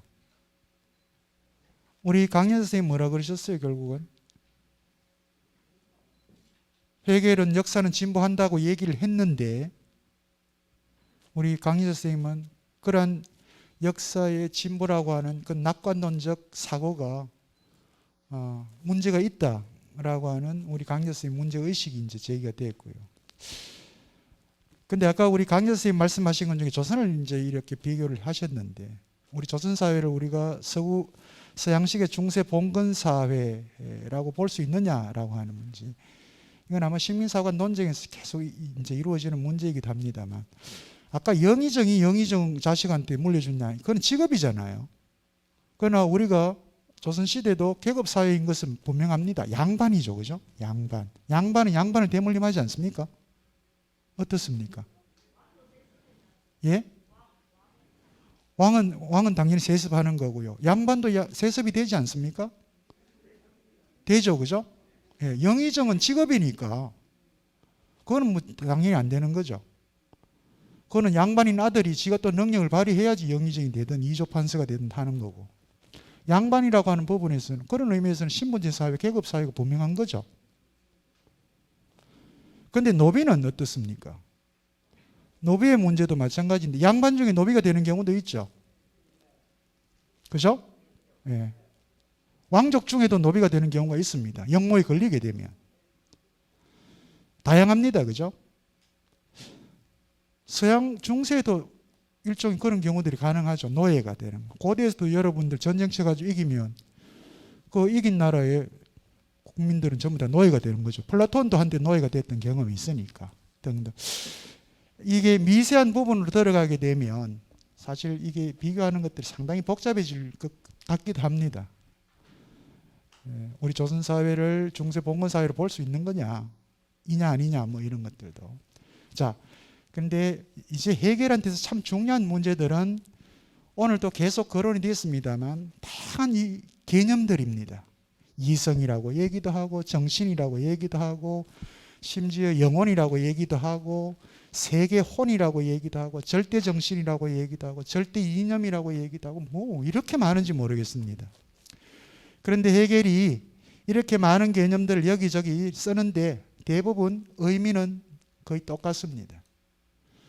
그걸 뭐 다른 식으로 하면 그리스도교에서 얘기하고 있는 그 신의 개념과 거의 뭐 등치되는 그런 개념들입니다. 다만 바로 그 종교에서 이야기하고 있는 저 피안의 세계에 인간 그 외부의 세계 저 어딘가에 있다고 하는 그 신을 헤겔은 바로 이 세속의 세계로 끌어내려오는 거죠. 그 신을 끌어내려와서 어디다 넣어버리냐면 인간의 이성이라고 하는 곳에 집어넣어버립니다. 그래서 이성, 그 이성이 하는 역할은 바로 사고하는 능력입니다. 사유하는 능력입니다. 이성이 하는 능력. 그 사유하는 것들을 통해서 생각한 것, 사고한 것, 그게 이제 일종의 사상입니다. 헤겔한테서 그 사상이 철학으로 이제 표현된 거죠. 역사 철학이 되고 법 철학이 되고 다양한. 그래서 헤겔한테서는 이런 개념들이 어떻게 적용되고 사용되는가 하는 것들을 이제 이해하는 것들이 이제 우선시 돼야 되는 거고요. 이제 그럴 때 역사라고 하는 표현입니다. 그래서 우리는 이 역사를 단순히 고대, 중세 혹은 현대 이렇게 시기적으로 시대적으로 나눠서 어떤 특정한 그 시대, 사건, 사실을 얘기하기보다는 헤겔한테서 역사라고 하는 것은 그런 특수한 것들, 이 특수한 것들의 소위 말하는 연관성이죠. 그죠? 연관성. 그러니까 이 특수한 것들은 부분입니다. 그 부분들의 집합이 바로 전체죠. 그런 의미에서 역사는 전체를 얘기를 합니다. 그러니까 그 역사 안에서 인간은 혹은 인류는 아까 우리 강현재 선생님께서 말씀하신 것처럼 하나의 수단으로 사용이 된 거죠. 역사에 의해서 혹은 이성에 의해서 정신에 의해서 정신이 실현되는 과정 중에 인간들은 그렇게 이용이 됐던 겁니다. 로마 공화정이 시저에 의해서 황제, 일종의 1인 독재 체제로 가게 되는 거죠. 이런 역사의 흐름들은 예나 지금이나 지금 민주정으로 갔다가 또 어떤 나라에서는 그 민주정에 문제가 생기니까 다시 전제정, 독재로 가게 되는 경우도 있고 독재에서 다시 또 민주정으로 가고 이 계속 반복되고 있잖아요. 고대나 지금이나. 다행히 우리는 지금 민주정입니다. 민주정입니다. 그러니까 어떻게 보면 역사는 이 순환이죠. 그죠? 순환입니다. 정신이라고 하는 것이 실현되는 과정이 그런 건데 그런 순환론적 관점이 있는데 헤겔은 그럼에도 불구하고 그 마지막이 있다. 마지막이 있다. 역사의 종말이 있다. 이성의 종말이 있다. 철학의 종말이 있다. 이제 이렇게 표현했습니다. 물론 나중에는 전혀 이제 다른 얘기들이 헤겔 이후에는 나오게 됩니다만 어쨌든 헤겔에서는 자기 시대를 마지막으로 그렇게 철학의 종은 마지막이라고 하는 표현을 이제 썼습니다. 여러분들은 어떻게 들으셨는지 모르겠습니다만 오늘 그 강연을 통해서 우리 강의 선생님께서 여러분한테 던지신 문제의식이 있습니다. 뭐 그것들을 중심으로 해서도 좋고요. 들으시면서 이해하지 못했던 부분 등등 포함해서 지금부터 질문을 주시면 거기에 대해서 성실한 답변 이어가도록 하겠습니다. 예, 질문해 주십시오.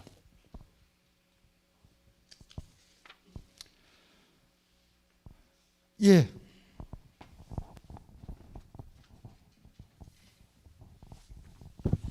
예, 교수님의 강의 감사하게 잘 들었습니다. 정말 생각할 그 문제를 저희들에게 많이 던져주신다는 것은 느낌을 받았습니다. 저는 뭐 역사 철학이 잘 모르기 때문에 일반적인 시민 입장에서 두 가지 질문을 드리겠습니다.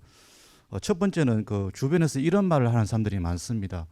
어떻게 해서 과거에는 중국이 압도적인 세계 그 강대국이었는데 현대에 와서 어떻게 서구 세력에게 우리가 모든 주권을 내주었는가, 패권을 내주었는가, 당나라, 명나라, 청나라까지 요즘식으로 말하면 뭐 GDP라든지 이런 것이 그 감히 비교가 안 될 정도로 중국이 압도적이었는데 그런 얘기를 할 때 이제 이런 그 얘기를 하시는 분들이 있는데 오늘 교수님 좀 일맥상통한지 모르겠는데 중국은 너무 덩치가 커서 갈등이 적고 전쟁도 그 뭐라고 할까요? 유럽에 비해서 유럽은 또 너무 작은 나라가 많아서 계속 끊임없이 수백 년 동안 전쟁하고 서로 그 막 그런 과정에서 그것이 또 이 뭐랄까 할까요? 그 패권을 잡을 수 있는 계기가 되었다. 반면에 중국은 너무 큰 덩치로 비대하게 오랫동안 그 상태로 그대로 머물렀다. 이렇게 얘기하는 사람들이 있는데 거기에 대해서 교수님 생각은 어떠신지 한번 좀 여쭤보고 싶고요. 두 번째는 제가 이제 칸트를 하고 해결을 했는데 칸트를 할 때 그 주제가 코페르니쿠스적 전회라는 말을 썼습니다. 해결도 저는 잘 모르겠습니다만은 칸트만큼이나 그런 코페르니쿠스적인 전회를 했다고 생각이 듭니다. 교수님께 여쭙고 싶은 질문은 지금 이 시대에도 그에 버금가는 코페르니쿠스적 전회가 필요한지 있다면 어떤 방법이 있는지 왜냐하면 그 칸트와 해겔 시대의 자연과학과 산업혁명 시대였다면 그 이후에 두 번의 큰 세계 대전이 있었고 지금도 산업혁명이 버금가는 정보 디지털 혁명 시대고 기후 위기 또 생태 위기 그럼 이런 어떤 큰 전환의 시기에 또 다른 우리에게 또 그 전해가 필요한지 있다면 어떤 또 있을지 한번 여쭤보고 싶습니다.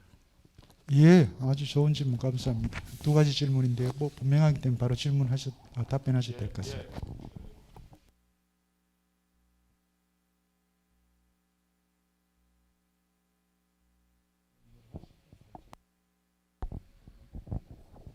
지금 답변 드리도록 하겠습니다. 너무 중요한 문제제 얘기인데요.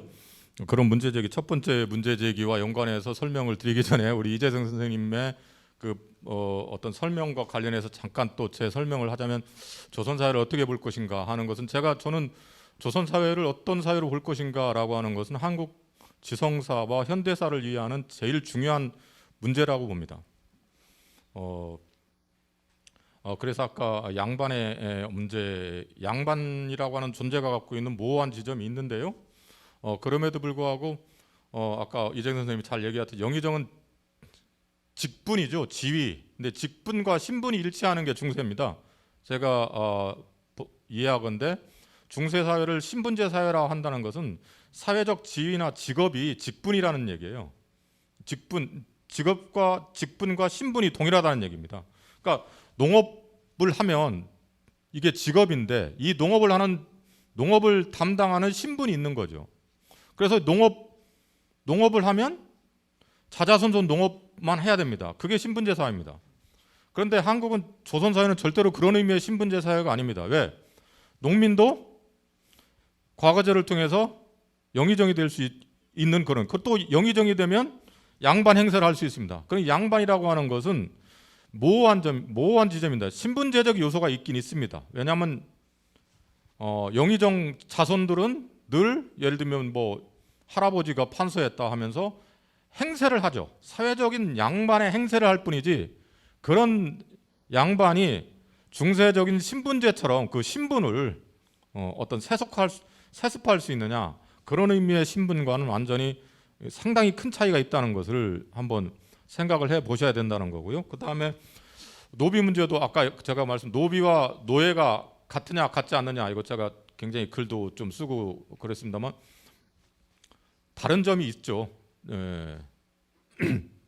있지만 만약에 노비와 노예가, 서양적인 노예가 굉장히 일치된다라고 한다면, 이게 심각한 문제가 바로 유럽의 역사 발전 단계, 헤겔이나 막스, 특히 막스를 통해서 유명했던 원시 공산제 사회에서 고대 노예제 사회, 중세 봉건제 농노제 사회, 근대 자본주의 사회, 사회주의 사회, 이게 이제 역사 발전의 5단계 법칙으로 널리 유명해진 발전 단계라는 건 여러분들이 다 들어보셨을 거예요.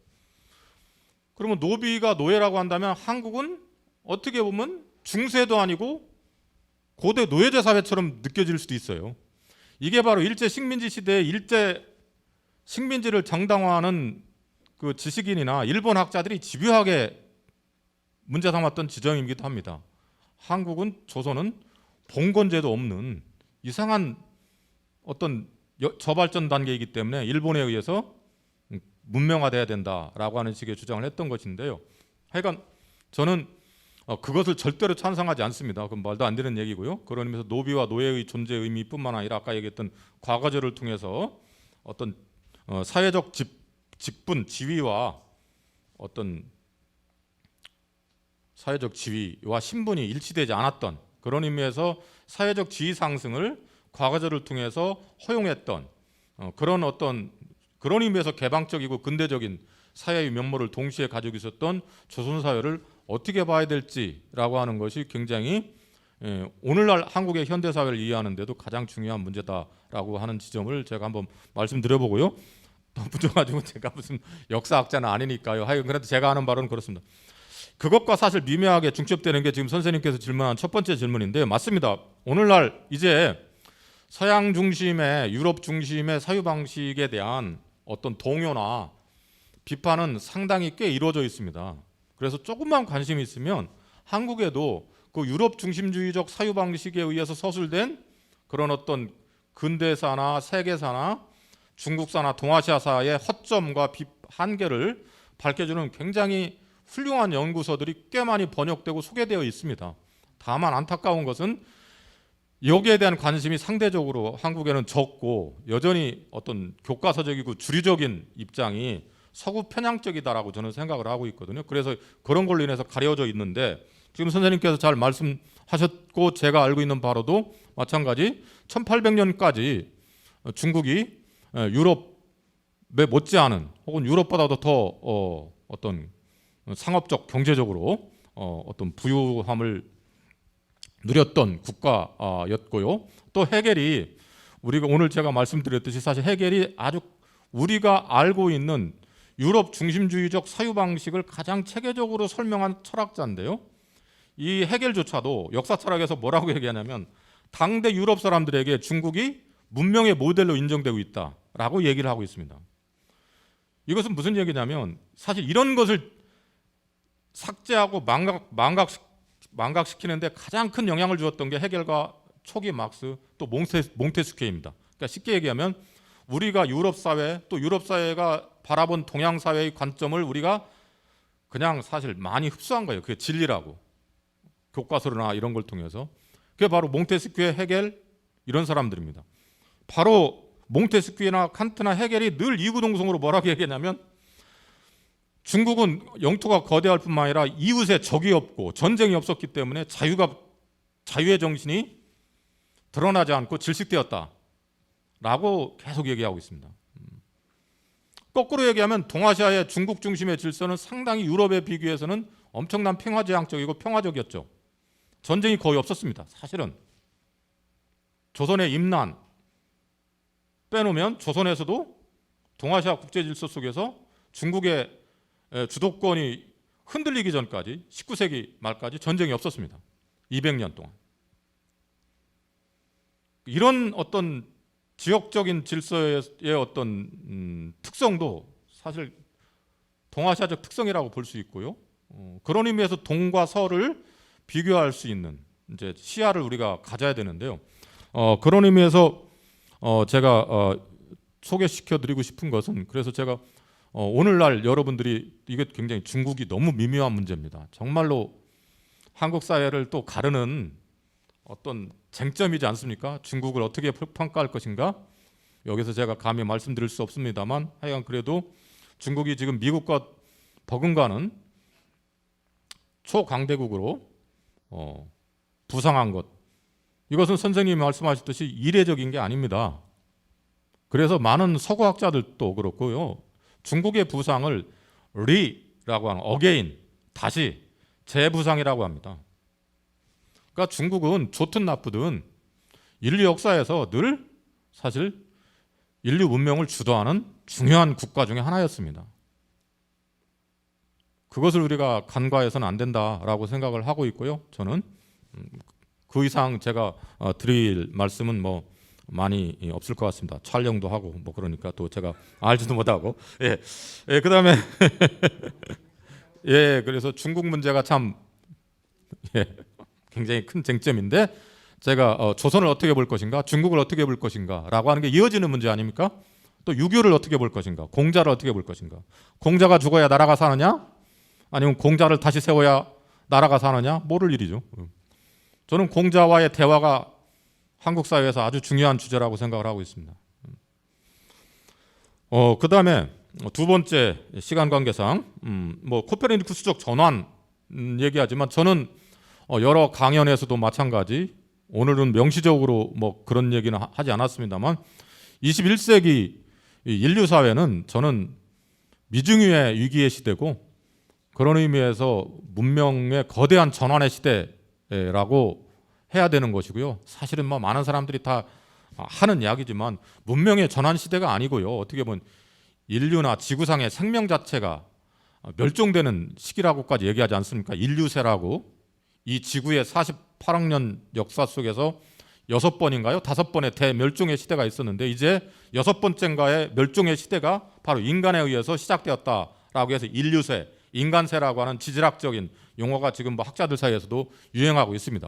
그만큼 인간뿐만 아니라 지구상에 있는 모든 생명체의 종말까지도 가시화되고 있는 이 시기에 문명의 대전환이 일어나지 않는다면 그것 또한 이상한 일이라고 저는 생각을 하고 있습니다. 그런 점에서 저는 더더욱이나 동서고금에 대한 어떤 시각을 키워야 된다. 동양의 전통과 사상을 다시 보고 또 동서를 비교하고 고금을 꿰뚫어서 저는 정말로 이 미중유의 인류 사회가 직면하고 있는 위기를 극복하기 위해서 분발하지 않으면 대인류 전환의 문명의 대전환을 다시 일궈내지 않으면 사실 저는 상당히 비관적인 생각을 갖고 있습니다. 그런 의미에서 저는 문명 전환의 시대가 아니라 어떻게 보면 정말 그것도 너무나 사치스러울 정도로 정말로 엄청난 위기 시대에 살아가고 있는 게 아닌가, 저는 그렇게 생각을 해서 거듭 말씀드리지만, 이제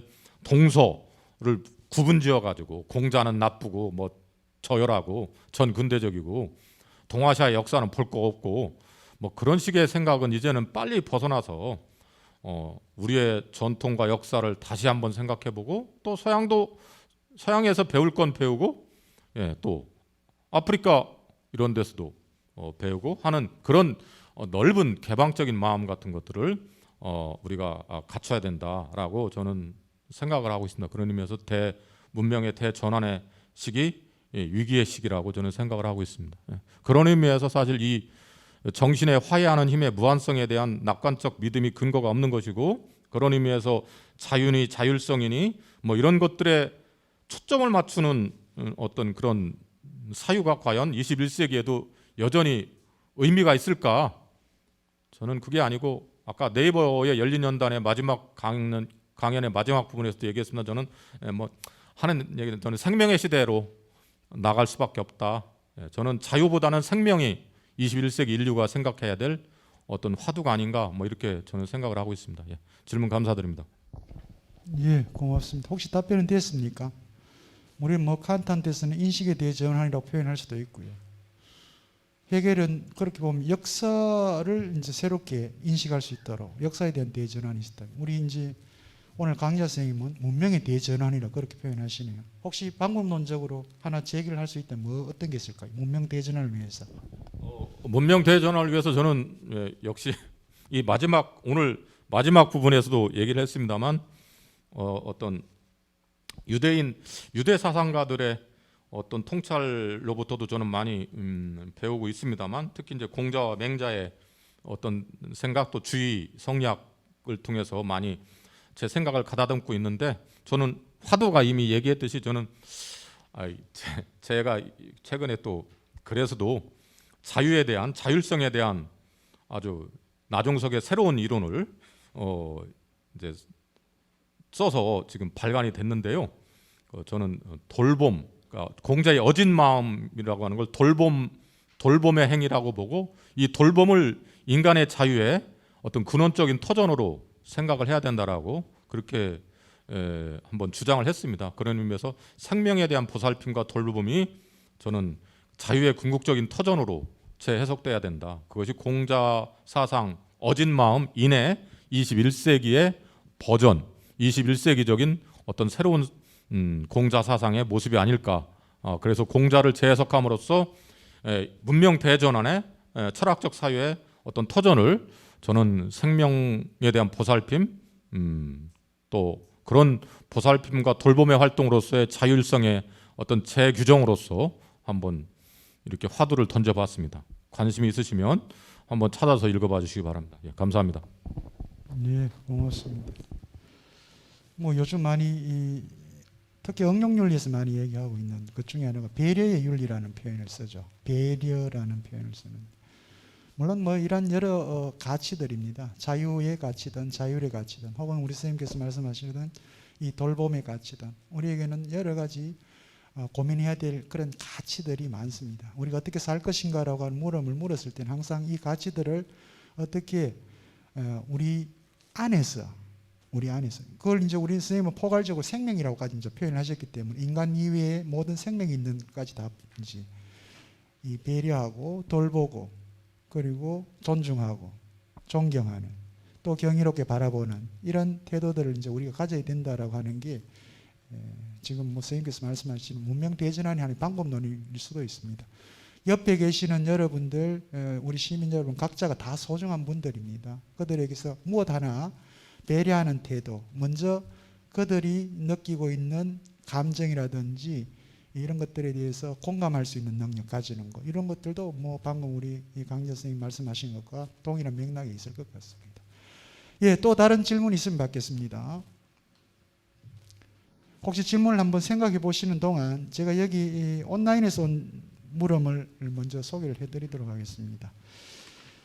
원명수 님이 보내주신 물음입니다. 헤겔의 역사 철학을 역사는 순환하면서 진보하는 것이다 라고 말할 수 있을까요? 라고 하는 간명한 그런 물음입니다.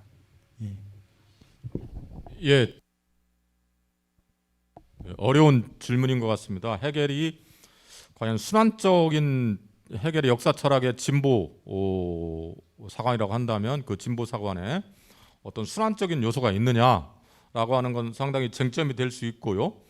흔히 우리가 뭐 80년대 이런 때 대학 다녔던 분들은 다 경험했겠습니다만 뭐 정반합 변증법적인 어떤 그 과정이 어떤 나선형을 이렇게 통해서 형상화되지 않습니까? 나선형으로 직선으로 가는 게 아니라 나선형으로 간다라고 하는 지점에서 어떤 일정 정도의 어떤 몰락의 계기랄까 그런 의미에서 어떤 넓게 말하면 순환의 어떤 측면들 이런 것들을 갖고 있는지 없는지는 상당히 쟁점이 되는데 저는 기본적으로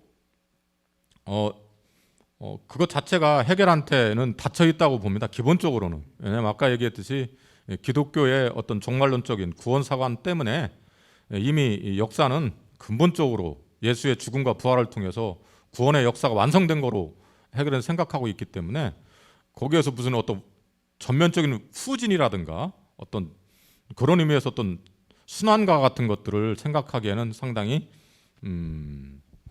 힘들지 않은가 사유구조상 저는 그렇게 보고 있습니다. 예. 예, 또 다른 질문 있으면 받겠습니다. 이 텍스트 안에서 보면 테오도르 아도르노라고 하는 현대 철학자가 해겔의 이 역사 철학에 대한 일종의 비판적인 논의를 하고 있는 문구가 있습니다. 혹시 이것과 관련해서 테오도르 아도르노의 입장에 있어서 혹시 해겔을 비판할 수 있다면 거기서 아도르노가 이야기하려고 하는 핵심적인 게 뭔지 우리 시민들한테 소개를 좀 해주시면 어떻겠습니까? 좋은 질문입니다만은 뭐 사실 이재정 선생님이 저를 너무 높이 평가하시는 것 같아요. 제가 뭐 아도르노니 뭐 이런 걸 다 아는 건 아니고 전문가도 아니지만 하여간 제가 이제 최근에 아도르노에 관심을 갖게 된 것, 그 다음에 또 어제 오늘 또 강연을 하기 위해서 좀 자료를 이렇게 저렇게 보다가 제가 오늘 여러분들에게 드린 자료집에 고통의 신정론이라고 하는 그런 아도르노의 이야기, 그러니까 고통의 신정론이라고 하는 결국은 고통을 어떤 정당화한다는 얘기지 않습니까? 신이라고 하는 이름을 통해서 고통을 정당화하고 있는데 과연 제가 아까 얘기했고 아도르노가 얘기하고 있듯이 과연 아우슈비츠 같은 그런 사건 그런 고통과 어떤 그 죄악 잔인성이라고 하는 것이 어떻게 정당화될 수 있는가? 그건 정당화 불가능한 것이다라고 생각하는 것이 더 낫지 않는가? 저는 저 역시 그렇게 생각을 하고 있습니다만, 하여간 그런 의미에서 무의미한 고통을 우리가 인정을 해야 되는 것이고, 그래야만 그 무의미한 고통의 허덕이는 묻 생명이나 이웃 동료와의 어떤 연대, 고통받는 생명과의 연대가 가능한 것이다. 그런 의미에서 어떤 그 고통을 여전히 가하고 있는 현실 세계의 불안전성에 대한 어떤 비판적 사유, 견제 이런 것들이 가능하다라고 저는 아도르노가 그런 길을 걸었다라고 생각을 하고 있는데요. 그런 의미에서 기본적으로 그런 고통받는 생명과 물론 생명은 아니죠. 아도르노한테는 고통받는 사람, 고통받는 생명, 저는 그렇게 좀 확장하고 싶은데 그런 연대, 고통받는 사람과의 공감과 연대의 계기가 저는 아도르노 사유에서 높이 평가할 부분이 아닌가 저는 그렇게 생각을 하고 있고 이것이 바로 저는 공자가 얘기한 어진 마음, 인이라고 하는 건 뭐 맹자로 얘기한 측은지심이라고 하지 않습니까? 쉽게 얘기하면 차마 하지 못하는 마음이잖아요. 차마 하지 못하는 마음. 달리 말하면 차마 해치지 못하는 마음이에요. 차마 생명을 함부로 대하지 못하는 마음이 어진 마음의 사실 출발이고 어떻게 보면 전체라고도 볼 수 있는데 그런 어떤 생명을 외경스럽게 바라보고 차마 해치지 못하는 그런 마음, 고통받는 생명과 이웃과의 어떤 연대 이런 것들을 강조하는 아도르노의 어떤 생각과 공자의 생각이 저는 연결된다고 해서 아까 제가 얘기했던 내년 3월에 나오는 책에도 그 챕터가 하나 들어가 있긴 있습니다만, 하여간 제가 저는 그런 고통의 신정론에 대한 아도르노의 어떤 신랄한 비판, 이런 것은 굉장히 존중받아야 될 측면이 있다고 생각하고요. 그런데 어제 오늘 제가 글을 보면서 이게 발터 베냐민에게서 나온 거라고 하는 걸 또 새롭게 알게 됐습니다. 그런 의미에서 어떤 그 발터 베냐민 같은 경우는 헤겔의 목적론적인 역사 사유를 해체시키고 비판하기 위해서 어떤 과거를 새롭게 바라볼 수 있는, 즉 과거에 고통받는 사람들의 기억을 다시 회상을 해서 그 사람들에게 어떤 구원의 가능성을 부여하는 그런 행위가 바로 오늘날 우리가 당면하고 있는 현대 사회의 정의롭지 못한 부분들을 이렇게 변화시키는 어떤 동력이 아니냐라고 보는 것 같습니다. 그런 의미에서 베냐민의 어떤 새로운 역사적 사유의 어떤 모티브들을 아마 아도르노가 많이 이렇게 둘이 서로 뭐 영향을 주고 받았겠죠. 이렇게 통하는 바가 있다는 것을 또 오늘 강연 준비를 하면서 알게 되었습니다. 예, 이 정도 제가 말씀드려 봅니다. 이 발터 베냐민 역사 철학에 대한 테이제들을 이렇게 보면 사실은 발터 베냐민이 아도르노의 사상에 엄청난 영향을 끼칩니다. 사실은 그 중에 중간 매개 역할을 했던 사람이 누구냐면 한나 아렌트라고 하는 여류 정치 철학자입니다. 근데 사실 뭐 인간적인 부분에서는 이제 이런 것이 있을 수 있죠. 아도르노 같은 경우는 이 발터 베냐민의 사상을 자기화하는데 굉장히 이렇게 이용을 해먹었다라고 하는 그런 생각을 한나 아렌트는 그대로 표현하고, 아도르노에 대한 아주 그런 그 배신감을 표현하기도 하고 사이가 안 좋았습니다. 그만큼 어떤 면에서는 한나 아렌트 같은 경우는 이 발터 베냐민의 관계, 그리고 미국으로 건너가기 전까지 그 어려운 행로들을 같이 했고 발터 베냐민의 사유를 직접 옆에서 겪고 다 해봤던 사람이기 때문에 사실 발터 베냐민이 죽지 않고 있었다면 엄청난 아마 사상이 나올 수도 있었을 것 같습니다. 안타까운 부분인데, 예, 그건 뭐 뒷얘기입니다. 예, 선생님 질문해 주십시오. 맞습니다. 봉덕동성 김봉수입니다. 헤겔은 역사를 이성적 발달 과정이라고 주장을 했거든요. 그러면은 헤겔의 당시 역사에 있어서의 이성의 역할과 곁들여서 우리 한국사 근대사에서의 이성이 좀 어떤 역할을 했으면 좋겠다 하는 말씀을 해주시면 고맙겠습니다. 예, 감사합니다. 너무 어려워요. 사실 질문이. 근데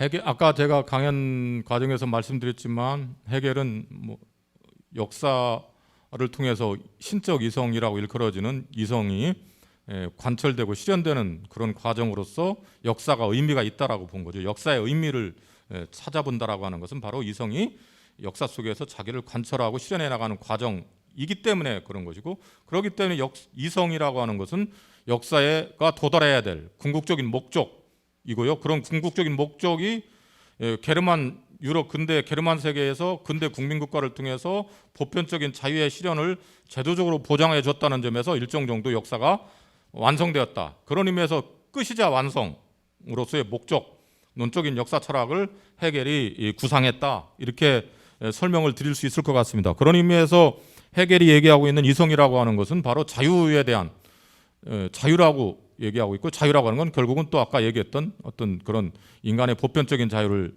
의미하는 것이다. 그리고 그런 이성과 자유의 실현의 어떤 과정으로서 역사를 생각했다. 이 정도 얘기한다면, 그러면 아까 제가 사실 그것도 염두에 두면서 질문을 드렸으면, 또 조선과 현대 한국 사회의 연관성, 또 제가 아까 이재성 선생님이 소개하셨던 2017년도에 대동민주주의학과 21세기 실학 부제가 한국 민주주의론의 재정립인데, 한국의 민주주의를 어떤 방식으로 이해할 것인가? 한국의 근현대사에서의 민주주의의 실현은 서구적인 해결적인 이성적 자유의 실현의 과정이냐? 저는 그렇지 않다고 봅니다. 묘한 의미의 어떤 변화가 있었다고 생각합니다. 유교적인 조선 사회에서 축적된 유교적인 대동 정신을 매개로 해서 한국의 근현대사를 관통시켰던 독립운동과 민주화 운동을 거치면서 한국 사회가 오늘날의 민주주의 이행하는 과정에서의 정신은 그래서 저는 대동정신이라고 한번 명명을 해봤습니다.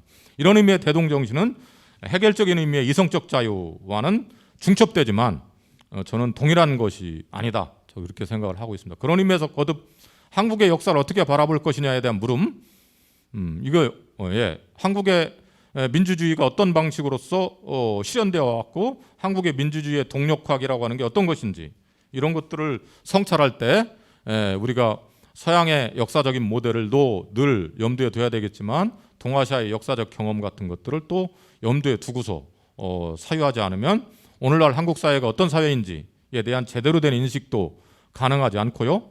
그런 한국 사회가 어떻게 작동하고 있는지에 대한 제대로 된 인식이 없다면 당연히 오늘날 한국 사회가 안고 있는 여러 가지 문제점들을 어떻게 극복할 것인가에 대한 대안적 사유를 마련하는 데에서도 엄청난 오류와 실패가 예견될 수밖에 없다. 그런 의미에서 우리는 한국의 역사를 새로운 시각을 통해서 바라보는 그런 능력과 역량을 키워야 될 때가 아닌가. 저는 그 정도로 생각을 하고 있습니다. 대동정신 이런 건 역시 하나의 실험적인 용어이기 때문에요.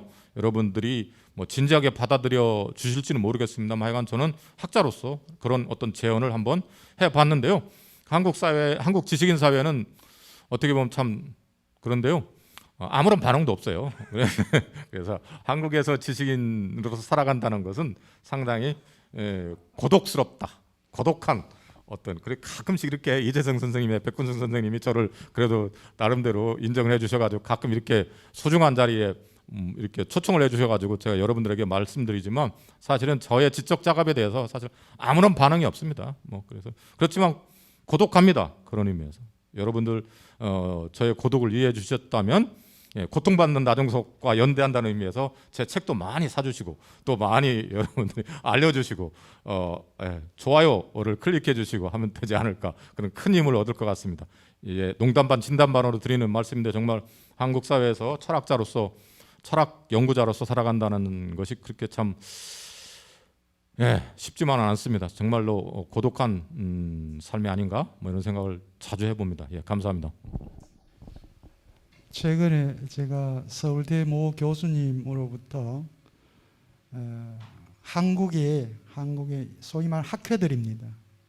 철학뿐만이 아니고요. 모든 학회 이 컨퍼런스 과정 해놓고 발표자 1명, 토론자 1명, 뒤에 모든 곳은 텅텅 비어 있는 그걸 찍어가지고 영어로 기술을 해서 전 세계에 다 돌렸습니다. 이게 한국의 지금 학회의 모습이라고.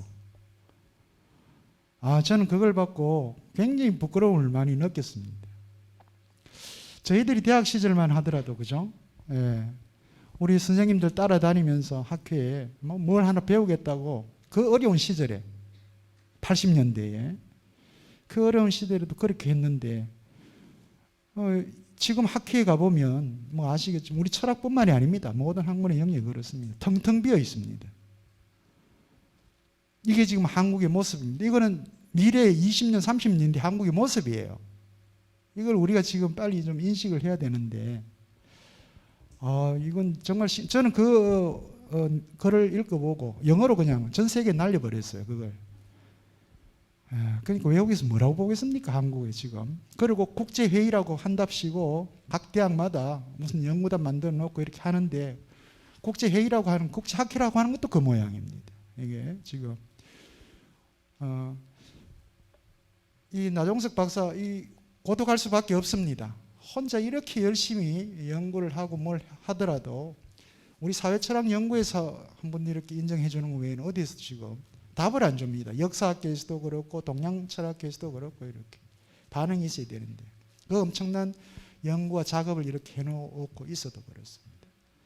또 다른 한편을 보면 모두가 각자에게 빠져 있습니다. 연구자끼리도 대화하지 않는 그런 지금 상황입니다. 각자 안에서 빠져 있습니다. 이게 지금 우리 연구자들의 진면목이기도 하고요. 안타깝습니다. 그래서 이렇게 여러분들 만나러 바깥에 이렇게 나오면 여기서 어떤 또 즐거움을 갖게 되는 거예요. 이런 얘기를 여러분들하고 함께 논의를 하면서. 그게 지금 현재 대한민국의 학문적 상황입니다. 저도 뭐 사실 늘 철학 영역에서만 제가 이렇구나라고 생각을 했었는데 이게 전면적으로 학문 영역에서 지금 이런 모습을 드러내는 걸 보고 깜짝 놀랐습니다. 예, 또 다른 질문 있으면 받고 답변 드리도록 하겠습니다. 예, 선생님.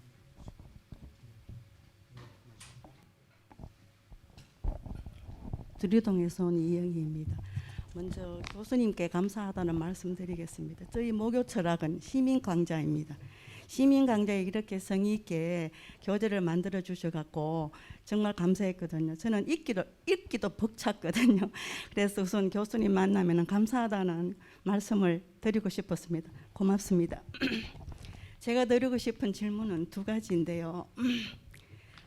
얼마 전에 몇 책에서 봤는데 데카르트 이후 철학은 비판의 연속이었으며 이때의 비판이란 단순한 부정이 아니고 철두철미한 이해라고 한다. 이런 기제를 읽고 내가 되게 공감을 했습니다. 근데 그럼에도 불구하고 헤겔을 비판하는 쇼펜하우어는 엄청 입에 담기도 민망할 정도의 단어를 선택해서 부정적으로 비판을 했거든요. 그러면은 우리가 지금 헤겔로서 끝나기 때문에 쇼펜하우어를 배울 기회는 없습니다. 그래서 교수님께 그러면 쇼펜하우어는 헤겔의 역사 철학을 어떤 관점에서 봤기 때문에 이렇게 입에 담기 힘든 단어를 써가면서는 그것도 18년이나 후배인 학자가 했을까? 그게 엄청 궁금했습니다.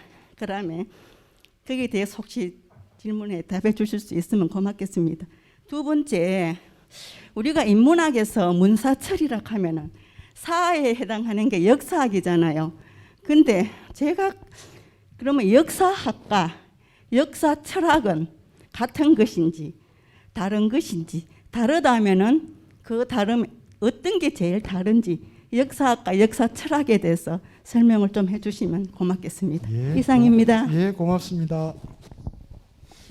예, 제가 감사드립니다. 학교에서도 찾아 듣기 힘든 좋은 질문들, 정말 솔직히 답하기 쉽지 않은 질문들이 많이 쏟아져 나오는데요. 쇼펜하우어와 헤겔의 관계 역시 사실 곤혹스럽기 그지없습니다만은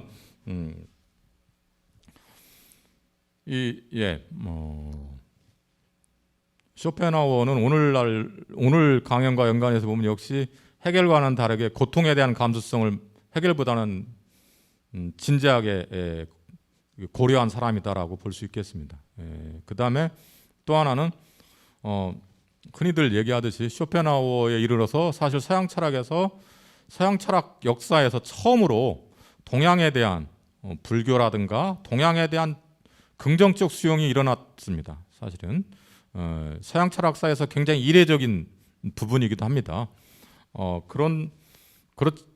그렇죠. 그런 의미에서 헤겔과 쇼펜하우어의 어떤 차이점 같은 것들이 있긴 있는 것 같습니다만 솔직히 또 말씀드리지만 제가 쇼펜하우어에 대해서 깊이 있게 연구를 하고 있지 않았기 때문에 제가 선생님의 첫 번째 질문에 대해서는 오늘 강연 주제와 한정해서 헤겔과는 다르게 아마 헤겔의 그런 이성의 관계라든가 이런 식의 어떤 형이상학적인 어떤 낙관주의에 대해서 아주 전혀 동의하지 않는 그런 어떤 거꾸로 거의 그러니까 흔히 패시미즘이라고 하는 그러니까 비관주의의 어떤 대표적인 사람 아닙니까?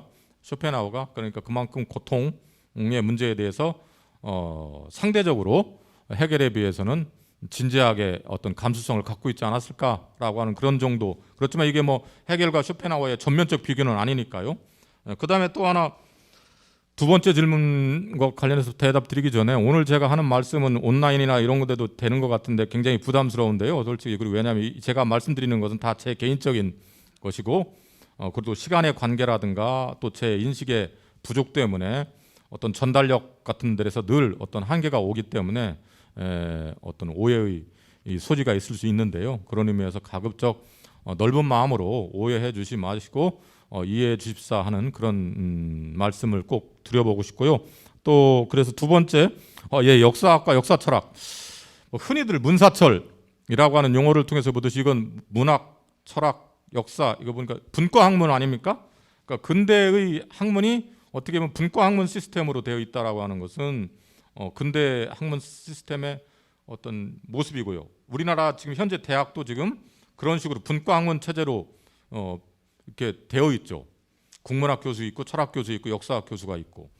그런 의미에서 역사학이라고 하는 것은 역사 철학과 대비해 봤을 때 좀 분과 학문적인 그런 어떤 요소가 강하다 이렇게 볼 수 있다라고 생각을 하고 있고, 그런 분과 학문적인 역사학은 사실 해겔까지는 그런 건 없었던 것 같습니다. 물론 그 전에 뭐 투키디데스라든가 뭐 폴리비우스라든가 역사학자들은 기라성 같은 역사학자들이 많이 있다는 건 뭐 분명한 사실이지만, 그럼에도 불구하고 오늘날 제도화된 형태의 분과 학문 시스템으로서의 역사학은 해겔 이후에 나온 하나의 현상이다 이렇게 볼 수 있고, 그런 역사학의 탄생에 사실 해겔의 역사 철학이 굉장히 또 큰 영향을 주었던 것도 사실입니다. 그렇지만 역사 철학은 그런 의미에서 분과 학문의 어떤 학문과는 다르고, 해겔의 역사 철학은 어떻게 보면 철학 자체였어요. 해겔은 그러니까 그렇게 봐도 과언이 아닐 정도로. 그렇지만 한마디 또 말씀드리, 아무리 이 해겔이 욕을 얻어먹고 비판을 하고 그런다 하더라도 인간의 삶에서의 역사성이라고 하는, 역사적인 맥락이 중요하다라고 하는 이 역사성에 대한 감수성을 갖게 되는데 해겔이 지대한 영향을 끼쳤다 이렇게 볼 수 있겠습니다. 설령 목적론적 역사 철학이 설령 비판의 도마에 놓아지는 그런 지점이 있다 하더라도, 그럼에도 불구하고 해겔이 그런 역사적 사유인식의 중요성에 끼친 영향은 뭐 정말 아무리 강조해도 지나침이 없을 정도로 큰 영향력을 끼치고 있다라고도 얘기할 수 있겠습니다. 이 정도 말씀드려 보겠습니다. 예, 고맙습니다. 엄격하게 표현하면 역사학 이렇게 보통 이야기하면 역사라고 하는 사실이죠. 몇 년도에 뭐가 일어났고 사건, 사실들을 정확하게 기술하는 게 이제 역사학. 역사 철학이라고 하면 그러한 사건 혹은 사실로 기술된 것들이 갖고 있는 의미가 도대체 뭘까? 그러니까 이제 사유한다는 거죠. 그 역사를. 그게 철학적이라는 말입니다. 그래서 역사 철학 이렇게 표현할 수가 있겠고요. 이 쇼펜하우어와 관계는 참 그렇습니다. 왜냐하면 이 쇼펜하우어를 통해서 사실은 해겔 이후 해겔 철학이 해체되는 과정을 겪게 됩니다. 그 중에 이제 가장 대표적인 게 실존주의라는 철학이고 생철학이라고 하는 철학입니다. 쇼펜하우어, 키아케고르, 니체와 같은, 혹은 현대 해겔과 같은, 하이데거와 같은 이런 실존주의 철학자들이 등장하게 되는 결정적인 계기가 돼요. 다른 말로 하면 해겔은 항상 전체를 얘기합니다. 진리는 전체다라고 총체다라고 할 때 큰 것, 공동체, 사회, 이걸 얘기를 한다면 이 쇼펜하우어는 한마디로 표현하면 의지를 가지고 있는 그 인간, 개인 실존의 문제를 늘 고통스러워하고 힘들어하고 뭐 하는 인간들이 있죠. 그러니까 인간의 모습. 그걸 이제 해겔과 같은 사람은 표상 그것만 문제를 삼는다면 자기는 이제 의지의 문제를. 그러니까 의지와 표상으로서 이 세계라고 하는 아주 유명한 텍스트를 써냈죠. 이거는 꼭 여러분들 한번 읽어보길 저는 권합니다. 쇼펜하우어를 이해하는데. 왜 오늘 쇼펜하우어가 우리한테 알려지지 않고 해겔이 이렇게 알려졌을까라고 하는 것도 이런 텍스트를 한번 읽어보면 또 새롭게 쇼펜하우어를 만나게 될 수도 있습니다. 이제 쇼펜하우어부터는 다음을 우리가 기약해야 됩니다. 다음. 거기 아마 뭐 좀 시간이 흐르면 여러분들 만나게 될 수 있을 겁니다. 아무 걱정하지 마시고요. 예, 오늘 이렇게 해서 전체 2022년도 하반기 목요철학 입문 포럼 일정을 마무리하게 됩니다. 그렇지만 저희들은 2주 더 있습니다. 다음 주에 이 시간에 차문화 학술대회가 있고요. 마지막에는 12월 15일에는 시민 인문학 향연이 있습니다. 바로 수료식이 함께 진행이 됩니다. 그래서 여러분들 입문 포럼은 오늘 끝나지만 2주간 더 목요일 날 여러분들을 이 공간에서 만날 수 있습니다. 네, 그렇게 이해를 해주시고요. 오늘 긴 시간 동안 발표해 주시고 또 이렇게 성실하게 응답해 주신 우리 나종석 교수님께 큰 격려의 박수 부탁을 드립니다. 감사합니다. 뭐 시간이 되시면 다음 시간 차문화 학술대회 때 여러분들 이 자리에 오셔서 또 차라고 하는 이 문화에 또 여러분들 한번 여러분들 귀를 경청해 보시는 것도 괜찮을 것 같습니다. 날씨가 갑자기 차가워졌습니다. 그죠? 예, 특히 건강에 좀 유념하셔야 될 시간이고요. 다음 시간에도 여러분들 건강한 모습으로 이 자리에서 만나 뵐 수 있도록 하겠습니다. 고맙습니다. 안녕히 돌아가십시오.